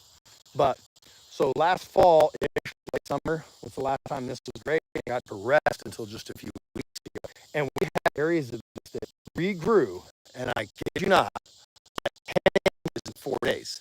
Now, that was only a couple of plants. I would say on average, that areas of it, many areas of it, that regrew about an inch a day. It was pretty impressive. This isn't the best spot. This is pretty bad. This used to have a gate and a fence corner, right? And it's a low spot, so water pools, right? And the animals would stand there historically before we pulled all that junk out. And when we bought this place, it was just this massive dust bowl pit that, I mean, a buttercup wouldn't grow in. And then buttercup started growing in. And then the other successional plants started coming in. That started to vegetate. And we finally got legumes all over it. And now there's grass. Starting to see the biology of the soil change. So if you're not growing the stuff you want to grow in your fields, you need to look at your soil. You need to look at your selective grazing manners, your grazing techniques that you're using. And that's another thing. Oh, I'm going to blow some minds here. Broom sedge. Most folks say that broom sedge, right, and it has a nickname, poverty grass, right? Why do they call it poverty grass? Because it means your soil is really bankrupt or poor, or you poor farm. Well, yes and no. I'm going to take and argue with that a little bit. Why does everybody put so much lime underground? Why does everybody want to constantly raise their pH? Because they're trying to make favorable growing conditions for what? Cool season grasses, and especially what kind? Fescue. Fescue cannot handle acidic soil. So what are we constantly doing? We're working and striving hard to change the pH of our soil to grow a grass that is not even indigenous or native to this area. So trying to raise the pH, make it closer to neutral so we can grow more Kentucky 31. My wife says I'm still something. Sorry guys, I don't know. Voice is in and out. What do you guys want me to do? You guys want me to cut the feed and start again? I don't know. I don't know what to do. I know. So you know what? I'll make this quick. Broom sedge. Now I'm good. Okay. Broom sedge is mostly, and this has been my experience, it's there because of poor grazing management. If you let your animals selectively graze, they graze around the broom sedge. And you end up with what? Broom sedge. What is broom sedge? It's a native warm season grass. It's not the enemy. Broom sedge is not the worst thing ever. It's only shitty if you let it go to seed and get totally lignified. But what I've also found out, in high stocking densities, my horses and cattle, because they're so competitive, don't move. Stay where you are. You're gonna. Brett said, "Don't move." Can I move my eyeballs? No. uh, they graze it down about that low, and the last bite they take of that, they yank it out. I'm gonna have to drum it up. Maybe I'll post some back. Down here in this bottom field, there was a nice little swatch, a little bad spot, had a lot of broom sedge in it. And I came down there one morning and I just was blown away. There were literally thousands, thousands of broom sedge stumps, I'm gonna call them, on top of the ground. Because in such high stocking densities that they became non-selective, that when they got down close to the bottom to get the last bite of it, they just yanked it out. I don't know if you noticed that, but you go ahead and grab broom sedge. It has a really pathetic root system. It's very, very small, and they uproot super easy. So go ahead and grab a broom sedge and yank on it. It pops right out. The horses and cattle are weeding them out for us because of their non-selective grazing mannerisms, because of high stocking densities. So it all kind of starts coming into focus, right? So people might say broom sedge is the evil grass and all this stuff, and it's ruining your farm. No, your grazing management is doing that. So I have huge, big, beautiful blue stem, big blue stem, little blue stem. So we got some switchgrass, we got some Indian grass coming in, we got a little Caucasian. It's not native, but right in the middle of copious amounts of broom sedge on the 63 acres over here. So what does that tell you? Well, warm season grasses, all of them, native to here, don't need alkaline soils. They don't need neutral soils. They thrive in acidic soils. So you need to change your grazing management and stop out competing your desirables by allowing your non-desirables to flourish. And that's really the medicine, guys. So we put the Agritech products on, chelated liquid calcium. We put humic acid. We put BioAct, which is a biological activator, stimulator. You know, it's just like micronutrients. We put some stuff down that's called aerate. It's supposedly helped to break up soil and stuff. I don't know what of that I would do again, but I will tell you one thing. The more I've learned about calcium, chelated calcium, because it's very, very different than lime, right? If you go spread 2 tons of lime on your land, it actually has very, very, hey, no, it's really pretty pathetic what it does to your land in comparison. And it's not bioavailable for months and months and months. And most of it's not even available at all.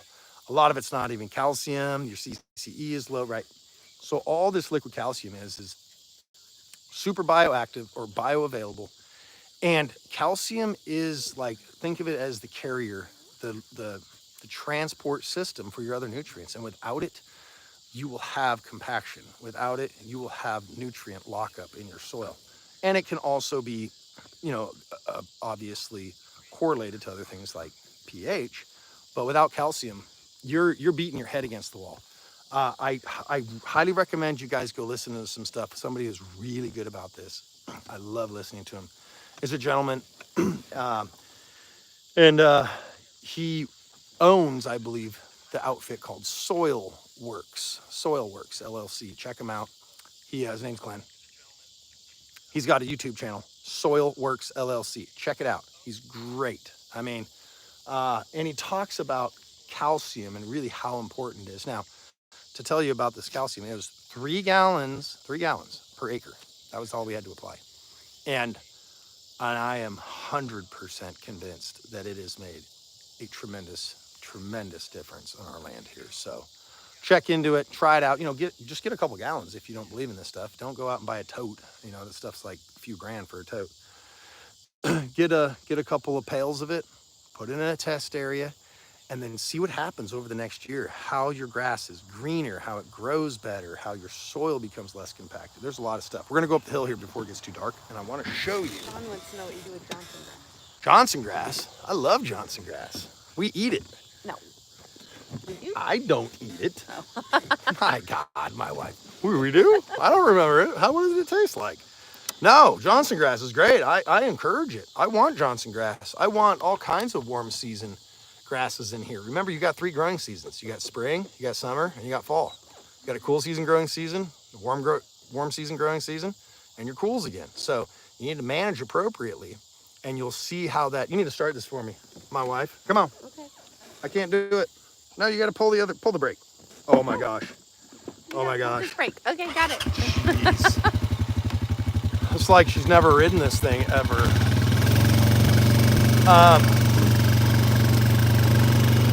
What the hell was I saying? You got me all distracted You're with not talking about pulling. Johnson grass. Johnson grass. Yeah, I love it. It's great forage. It's amazing forage. Do I want a solid stand of Johnson grass? No. Am I concerned about prussic acid? Not really.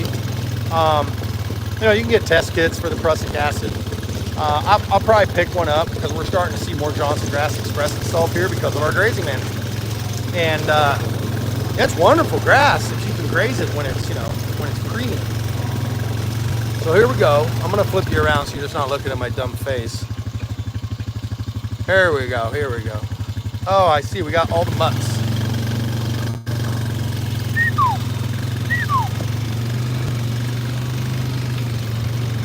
We got a lot of ragweed on the edges right here. Well, not a lot, I mean, there's some. You got some cockleburs, got a little bit.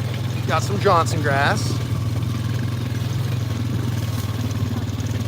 All right, I'm gonna show you something here real quick. We're gonna look at this real quick and you're gonna notice something. Now, this is a little bit different growing environment than obviously a hillside. So this down here got a little bit trampled and matted. This lodged, okay? Because this was better bottom ground. So it grew more cool season grasses, okay? So here you go. Here's my dogs cruising through there. And this is already, you know, falling over. So here, my wife, you know what? This is gonna be wonderful. Why don't you come over here and be a really useful tripod, please? I know, sorry, I'm interrupting your sitting on the four-wheeler. My phone's Okay. inside, so. Now you're gonna have to hold this steady and not make everybody sick. Can you do that? Oh, stop it. Okay, so don't follow me. Okay. Look at my good side. Oh, okay. Okay, so here we go. Again, I'm 6'5". I'm like a human tape measure, I guess. So here we go. Now, is this rank? Yeah, it's got nasty tips on it. But that's Kentucky 31, right? Now, I'm not saying that mine's longer than yours, but this is pretty amazing for something that looks like a desert and hardly grew anything. I mean, it did grow some. Don't get me wrong. I'm not gonna talk it down too much. There was some grass down here, but it was terrible interplant spacing. But the cool season grasses earlier in the season started lodging, and they fell down, and we didn't graze them off. What happened? Well, look, there's like a tiny bit of Johnson grass there. Over there, you can see some purple tops, but that didn't get all the cool season grasses that fell down. They pretty much stayed up. They were like, it's terrible soil over here. So they got about yay tall, and they stayed upright. And when it was time, because the daytime and nighttime temperatures were high enough, the warm season grasses started coming in. They were able to express themselves over there. They weren't here. I mean, you can see a little foxtail, but you don't see big stands of, if you look up like the hill, look up the hill, over here, over here, over here. See all that stuff you see up there? That is predominantly what you're seeing as far as seed head goes is deep panicum, deep panic grass. You'll see some purple top up there, the smaller ones, a few of them. Those are all warm season grasses. Totally dominating that area right now. Even though this is supposedly a fescue farm. But we have unbelievable amounts of warm season grasses in areas that the cool season grasses didn't either A, get trampled with feet, smashed all down, or didn't get lodged by its own weight, or actually C, the combine drove on. So let's go check this out. This is freaking awesome. We're going to take a little hike instead of getting back on the corner.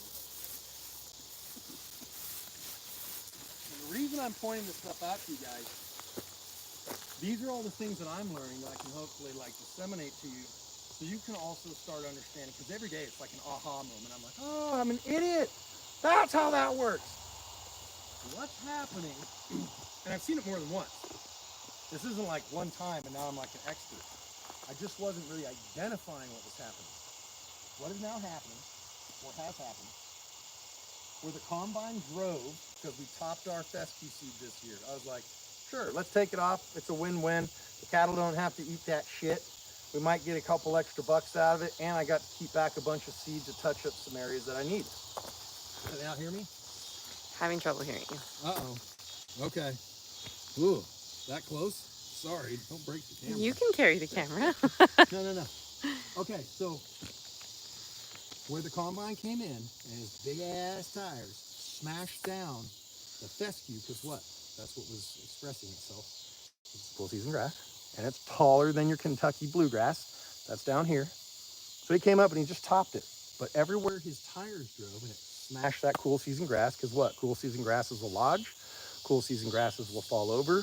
Why? Because they don't have near as much fiber as warm season grasses. Warm season grasses have a lot more fiber. That's why when you run them over, they go boom.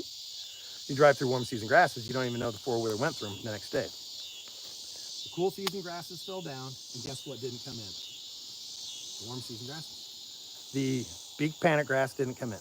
The purple top didn't come in. So if you're looking for more diversity, now if all you want is cool season grass or Kentucky 31, by all means, trample the hell out of it, smother everything else out, outcompete it, fine. But see, for the longest time, it's been preached that Kentucky 31 outcompetes everything else. What? Speak up. Really? I don't feel like know. I'm yelling. Here, I'm gonna flip it around. Sorry, guys. Having trouble hearing. Where we're standing? Shit, man, we're working on getting some high-speed stuff. Sorry, guys. We're just on LTE up here on the side of the hill, but it's quite a large investment to put a huge mesh system across the ranch, you know. So anyway, come on, let's come up here. So, okay, so if you want just cool season grasses, by all means, trample them. I don't know if you heard that. Cool, because it's gonna outcompete everything else. And what people have always said, and they've told me, and I've read and heard, and it's been preached, that fescue will outcompete everything else. Not really. It's all, I'm seeing, it's all boiling down to grazing management, guys. If you trample your cool season grasses on your warm season grasses that are trying to come up, yes, you're gonna outcompete them. That's what's happening. It's not that the fescue's like, hey, warm season grass, come here, you little fucker, and it's choking it out. It's just, it's laying down on top of it. It's shading it out. So here you go. I mean, you can see a definite trail right here. We're just gonna keep walking and see if you can see more. Like I said, you know, there's some ragweed, and this ain't a golf course, man. But do you see that very defined track right there? That is where the combine wheel went. And what do you not see growing in it? Warm season grasses. They're on the edges of it, kind of tilting into it. But see that yellower looking grass? That's beaked panicum. Here's your greasy grass or grease grass. This is purple top tridents, also known as grease grass. This one has lost almost all its grease, but it'll stain your hands purple. There you go. Look what we got. He actually did like some turn here. I remember he like pulled up and did something and smashed extra amounts of this down. And what is it? That's all fescue. I mean, that's what I'm seeing. I'm not going to sit here and say 100% unequivocally that's what's happening. But I think through deduction, we can see an observation. Where the tire went, no warm season grass, because the cool season grass has choked it out. Sunset. Sunset, it's gorgeous. Let me show you guys. Oh, let's see if I can get the exposure fixed. My wife's trying to get me to shut down the live. You butthead. The sun is setting. You're gonna have dark soon. Oh well, it's gonna be dark. It's gonna be dark. Let's walk up here. Let's see if we can get some ticks right before dark. Cool. Yeah, haven't had enough of those this season. Yeah, this front-facing camera, I'm gonna do some other stuff, folks, to help this out. We're gonna get my camera flipped around and use some sort of a monitor so we can use a higher quality camera. Is the sound still sucking, guys? You're looking for a job, man. Me too. I'm looking for a job. Sorry, no jobs to be had here. We're just a little small family ranch, and we got all the help we can stand at the moment. But you know, maybe someday in the future. Maybe someday. Now, you guys probably have some of this. I don't know if you can see what that is. That is called nimblewill. And nimblewill is a very aggressive, very, very aggressive. It almost looks at first glance like, you know, coastal or Bermuda. Oh, but it ain't. And boy, it can't outcompete stuff. You need to run at really high stock densities for them to consume it. It's not very palatable. I think it's fairly low in energy. I'm gonna probably get the refractometer out and do a Brix test. I might be getting eaten by mosquitoes now, boys. Woo! Are you getting attacked? By mosquitoes? Yeah. I was earlier. You was? I was. See all this? This is just an unbelievable amount of forage. Just unbelievable. I mean, I should do a forage survey in here and do some calculating. It's not the best. It'll get way better. There's people with better stands. Get off me, you damn bugs. There's people with way better. But I'm gonna go out on a limb here and say we're probably looking at, oh, if we consumed it all, this is probably pushing 300 cow days an acre right here.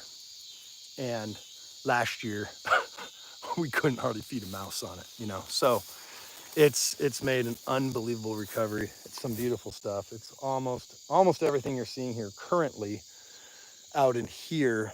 There's warm season grasses on the, with an understory of fescue that is already kind of fallen down. But you can see this fescue over here, you know. There's some beefsteak and perilla mint and some other stuff going on, but it's just thick, guys. So I hope you guys will take and at least look into it, you know, just at least experiment, play with it. That's what I did. I have practiced everything. I've done MIG, I've done AMP, I've done, you know, holistic, I've done take half, leave half, thirds, this, that, oh, jeez. And guess what? I always came up with the same result. Jack shit for grass and not, and a lot of brush. Oh, sorry, my TISM is really kicking in. My ADD.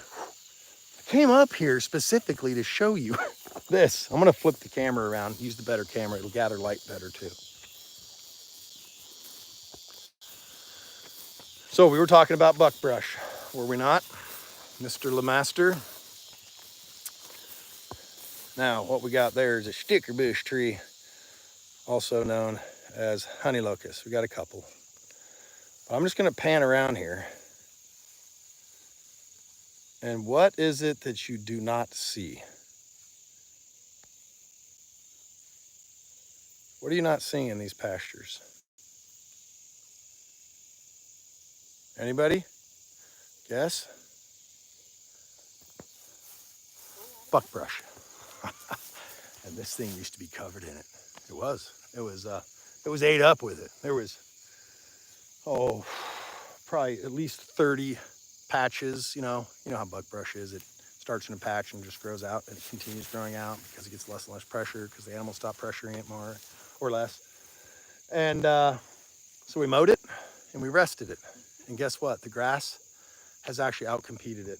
There's a couple of little tiny islands of buckbrush in there now, but literally it's engulfed in grass. So proof again, if you rest your land, you rest your pastures, get really, really healthy, strong, vigorous grass plants, it'll outcompete the bullshit in your pastures and you're gonna have more grass. So that's what we're finding. Again, I'm no expert. If you wanna know more, please check out the links that are in the description. It's for Jim Elizondo, the Total Grazing Program through Real Wealth Ranching. That's the name of his company. And there's links to it. There's some prices there. Yes, we are an ambassador of his grazing system because the stuff works. You know, I'm not going to take and put my reputation on something that doesn't, guys. So check it out. If you also in the description, if you take any of his courses, he's given us a discount code and you won't get it other places. So it's 15% off anything that you use it on in those courses there. And the discount code is TICKCREEK, just TICKCREEK. I guess we couldn't get TICKCREEK and ranch in there, but only Tick and Creek. It must have ran out of areas for characters. Let's see. You guys got any more questions? I mean, let's see. You didn't own a tractor until last year, so we used the goats to clear. Yeah, hey, use what you got, right? I get people all the time like, "What do you use a bobcat? That's stupid. You should get a tractor and this." And I'm like, "Hey, I'll use a tractor. You want to give me one? That would be awesome. I'll give you my address. Just ship it right on over. No problem. I won't even ask questions where it came from. Great. You know, you use what you got, right? So that's awesome. You didn't have tractor, now you do. So it's just another tool in the tool bag. Um, I find for myself, I kind of get addicted to mowing. I do, because I'm a little bit of an OCD neat freak. But when the cattle are really hammering and really working well, and you already have clean pastures, it's just not all bull crap, right? And you have good, vegetative, palatable, high energy grass, you don't need to mow. Look at some of the I want you guys as homework. Come on, if you're interested in this, please do. Do a little sniffing around. Go, again, Josh Teague's great. Grazing 365, Ben Caton, he's doing some pretty good stuff down there. I like what he's doing. Pure South Pastures, he's another, he's actually become a friend of mine, Mark. He's a super nice guy. I've never met the man, but I've talked to him a lot. We message a lot. Super nice guy. Oh, let's see. It's pretty cool, you know, this community that I've kind of come to meet and been able to, you know, talk with like-minded people, and it's really neat because, let's be honest, the stuff we're doing down here, and nothing against anybody around here. I love the folks here. They've been great to us. They've really accepted us well, but we are freaks. Let's be honest. We're weird. We're weird. We're still living in like tents and RVs while we build, and we're doing all this crazy moving our cattle 4 times a day stuff. And so, you know, we don't have a lot of folks to talk to this, you know, about and kind of commiserate. And so, you know, more people around here just kind of, yeah, step on your dog. Good job. They're just kind of, you know, leave the fences open or the gates. And then you got the guys that are doing some rotational grazing, and that's better than nothing, right? That's better than just letting them have the whole farm. But the more frequent you can move your animals, the higher utilization you're going to have, because the higher stocking densities you're going to have. That's when the magic happens. So I'm not going to tell you here to right now, tomorrow, go out and start moving your cattle 4 times a day, because you'll hate me. You're like, this is bull crap. I hate doing this shit. So, but once you see what it starts doing for your land, you won't need anybody motivating you. You won't need anybody telling you to go out and do it. You'll be like, oh, I will find time. I will figure it out. I'll put in automatic, you know, wire lifters or gate openers. There's all kinds of stuff you guys can do for, you know, set up all your cells or set up all your brakes.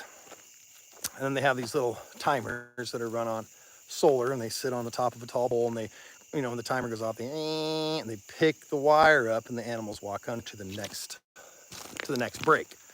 And then they can always walk back out under it to get back to water and shade and whatever you need. So look at the fog rolling in. It's absolutely beautiful. It just showed up. Well, rolling in. It's coming off the fields. We just got a little bit of rain. I know anybody here in the local area probably got it too, but yeah, we just got a little squirt, and it was a real blessing, you know. But I said, man, I wish we would get some rain. I said that to my wife earlier today, and gosh, why? Yeah, we could really use some rain. And I said, and then right after that, I go, but you know, it doesn't even really matter if we do, because we have so much grass. So I'm just being a complainer. I'm being a whiner. I'm incredibly grateful for what we have this year. It's just mind blowing. And if you start practicing this and utilizing this grazing management, you'll sleep better at night. You won't have to worry about feeding hay and stressing out, you know. Yeah, we got to have a few bales around in case we get some snow or ice, you know. That's kind of important. But I'm not going to be going, man, I got to go cough up 5 or 6 grand in hay. Or some of you folks, some guys out there, oh my God. We have friends in Jordan Valley, Oregon, and they hay under pivot. Understand this, under pivot. So pressurized irrigation, right? Those pivots, those big old circles. Under pivot, they hay 2,400 acres just for their own cattle. Can you even, like, I have a hard time even fathoming the amount of labor and expense that goes into doing that. And they have to do it, right? Because they do get some snow, but they never have enough stockpile forage to carry them through. So I wouldn't sleep. That would be too much stress, right? So this system will allow you to sleep better at night and be less financially strapped and not constantly looking at your animals going, God, am I going to be able to afford to feed them this year? Or how much are we going to lose? I mean, at this point, our inputs into our animals right now are salt, apple cider vinegar, and some mineral. That's it. That's it. Oh, beside the 4 bags of soy protein that I experimented with, which, by the way, was amazing. Real quick on that. So I calculated and figured the additional forage they were eating by feeding them $5.50 in protein, they basically consumed in equal amounts an additional, like an equivalent of 1 round bale of hay. So I basically was able to consume a round bale of hay or eat a round bale of hay for $5.50. So it was effectively like buying a round bale of hay for $5.50. That's a no-brainer. When hay is, even on a year like, even this year, I'm still seeing guys wanting $50 a bale, right? Because the cost of fuel and equipment and everything. If you sell it for much less than that, you're just not making anything. I don't care how much hay's around. If there's a glut of it, you still got to make some kind of profit. So definitely look at natural. I'm not going to do urea. I just don't think I'm going to do urea. Some natural protein supplement, harvest more forage, slow your rotation, make your land more efficient, store more energy in your grass, be more profitable. That's what it's about, guys. More profit because you're going to grow more pounds of beef per acre. So, hey, I really appreciate everybody chiming in. Let me go ahead and look. We have Farming Ranch live streams. Yeah, that's us, dude. We're live streaming out here. The wife on the wheeler, the dogs in the grass, and the fog coming up. It's beautiful. Got a little tule fog. So let me scroll through here, make sure I don't miss anybody. Can't burn diesel. Yeah, I mean, I look at what I do consume in diesel. It's a little bit, but I look at the productivity I get out of my pastures. It's a no-brainer. Again, we're talking, I think if you don't clip your pastures, if you're not getting the harvest efficiency that you need or should be getting, I think you're stepping over dollars to pick up dimes. I really do. I really do. I'll do some cost analysis on it and calculate what I guess it's going to be, not perceived, but estimated forage production that I'm getting in return for burning a little bit of diesel to clip. And right now I'm clipping super inefficiently, right? I'm running 74 horsepower to cut a 6-foot path. Well, 7 foot. So that's not real wise, but it's what I got. It's what I got. I'm not going to go run out and spend 40 grand on a tractor I mean, honestly, I have been kind of throwing around the idea of just buying like a little old tractor, an old boy with a little bush hog on it, low horsepower, because all I got to do is clip. If I need to take out anything big, I'll put the Bobcat on it, right? So just for mowing, I've actually have really been considering getting a big 0-turn mower. I know that sounds crazy. But the high vacuum ability and high lift that a real mower has, not a bush hog, but a real mower has, it'll stand up some of that grass that's matted down that we need to get cut off because we don't want to be thatching and blocking the sun out. We don't want to be trampling that much. So we're going to probably have to get going here in a second. I want to take and make sure I got everybody's questions answered. Sorry about the audio tonight. I don't know what the hell that was about because I got like solid bars. Let's see. All right. I think I got you. I think that's it, guys. Clipping pastures and pink eye. Yeah, well, we're in Missouri. I kind of hit on that earlier in the live. I'm a huge believer on pink eye, foot rot, respiratory issues. Is pretty much due to grazing in the early season on too lush a grass, too much of it, and an imbalanced rumen. I believe that is what is actually causing, and there's a lot of guys out there too, and they have science to back it up, that is actually causing your pink eye. It's not so much eye pokes or the flies. That virus or bacteria, there's several different types, is always there. It's if your animal's immune system gets so beat down because of ruminal acidosis, which kills their gut and kills their immune system, then they become prone. Boy, we're getting eaten. Then they become prone to sickness because their immune system is compromised. So anyway, that's the last little bit. I love Herefords, so do I. They sure taste good. Oh man, we're getting eaten up. We're getting eaten. All right, guys. Sure appreciate you guys sticking around. We're gonna be coming back here like really frequent and doing a ton. How much ground soybean? Pound a day is what I started. I actually was given a pound every other day, and then I went to 2 pounds every other day. You don't have to give it to them every single day. Not when there's decent forage. If your forage is absolute ass, then you're going to have to give a little bit to them every day. You can actually take weekends off, 5 days a week, none on the weekends. And you'll see their harvest efficiency go way up, and their condition and animal performance will increase tremendously. Hey, from Turkey. Hey, see you guys. Appreciate you guys. We'll see you on the next one. And we'll be coming back at you frequent. We're going to do these a lot. This is awesome. I love interacting with you guys. And as you can tell, I love running my neck and getting eaten by mosquitoes. Ah, they're everywhere. We got to go. Bye.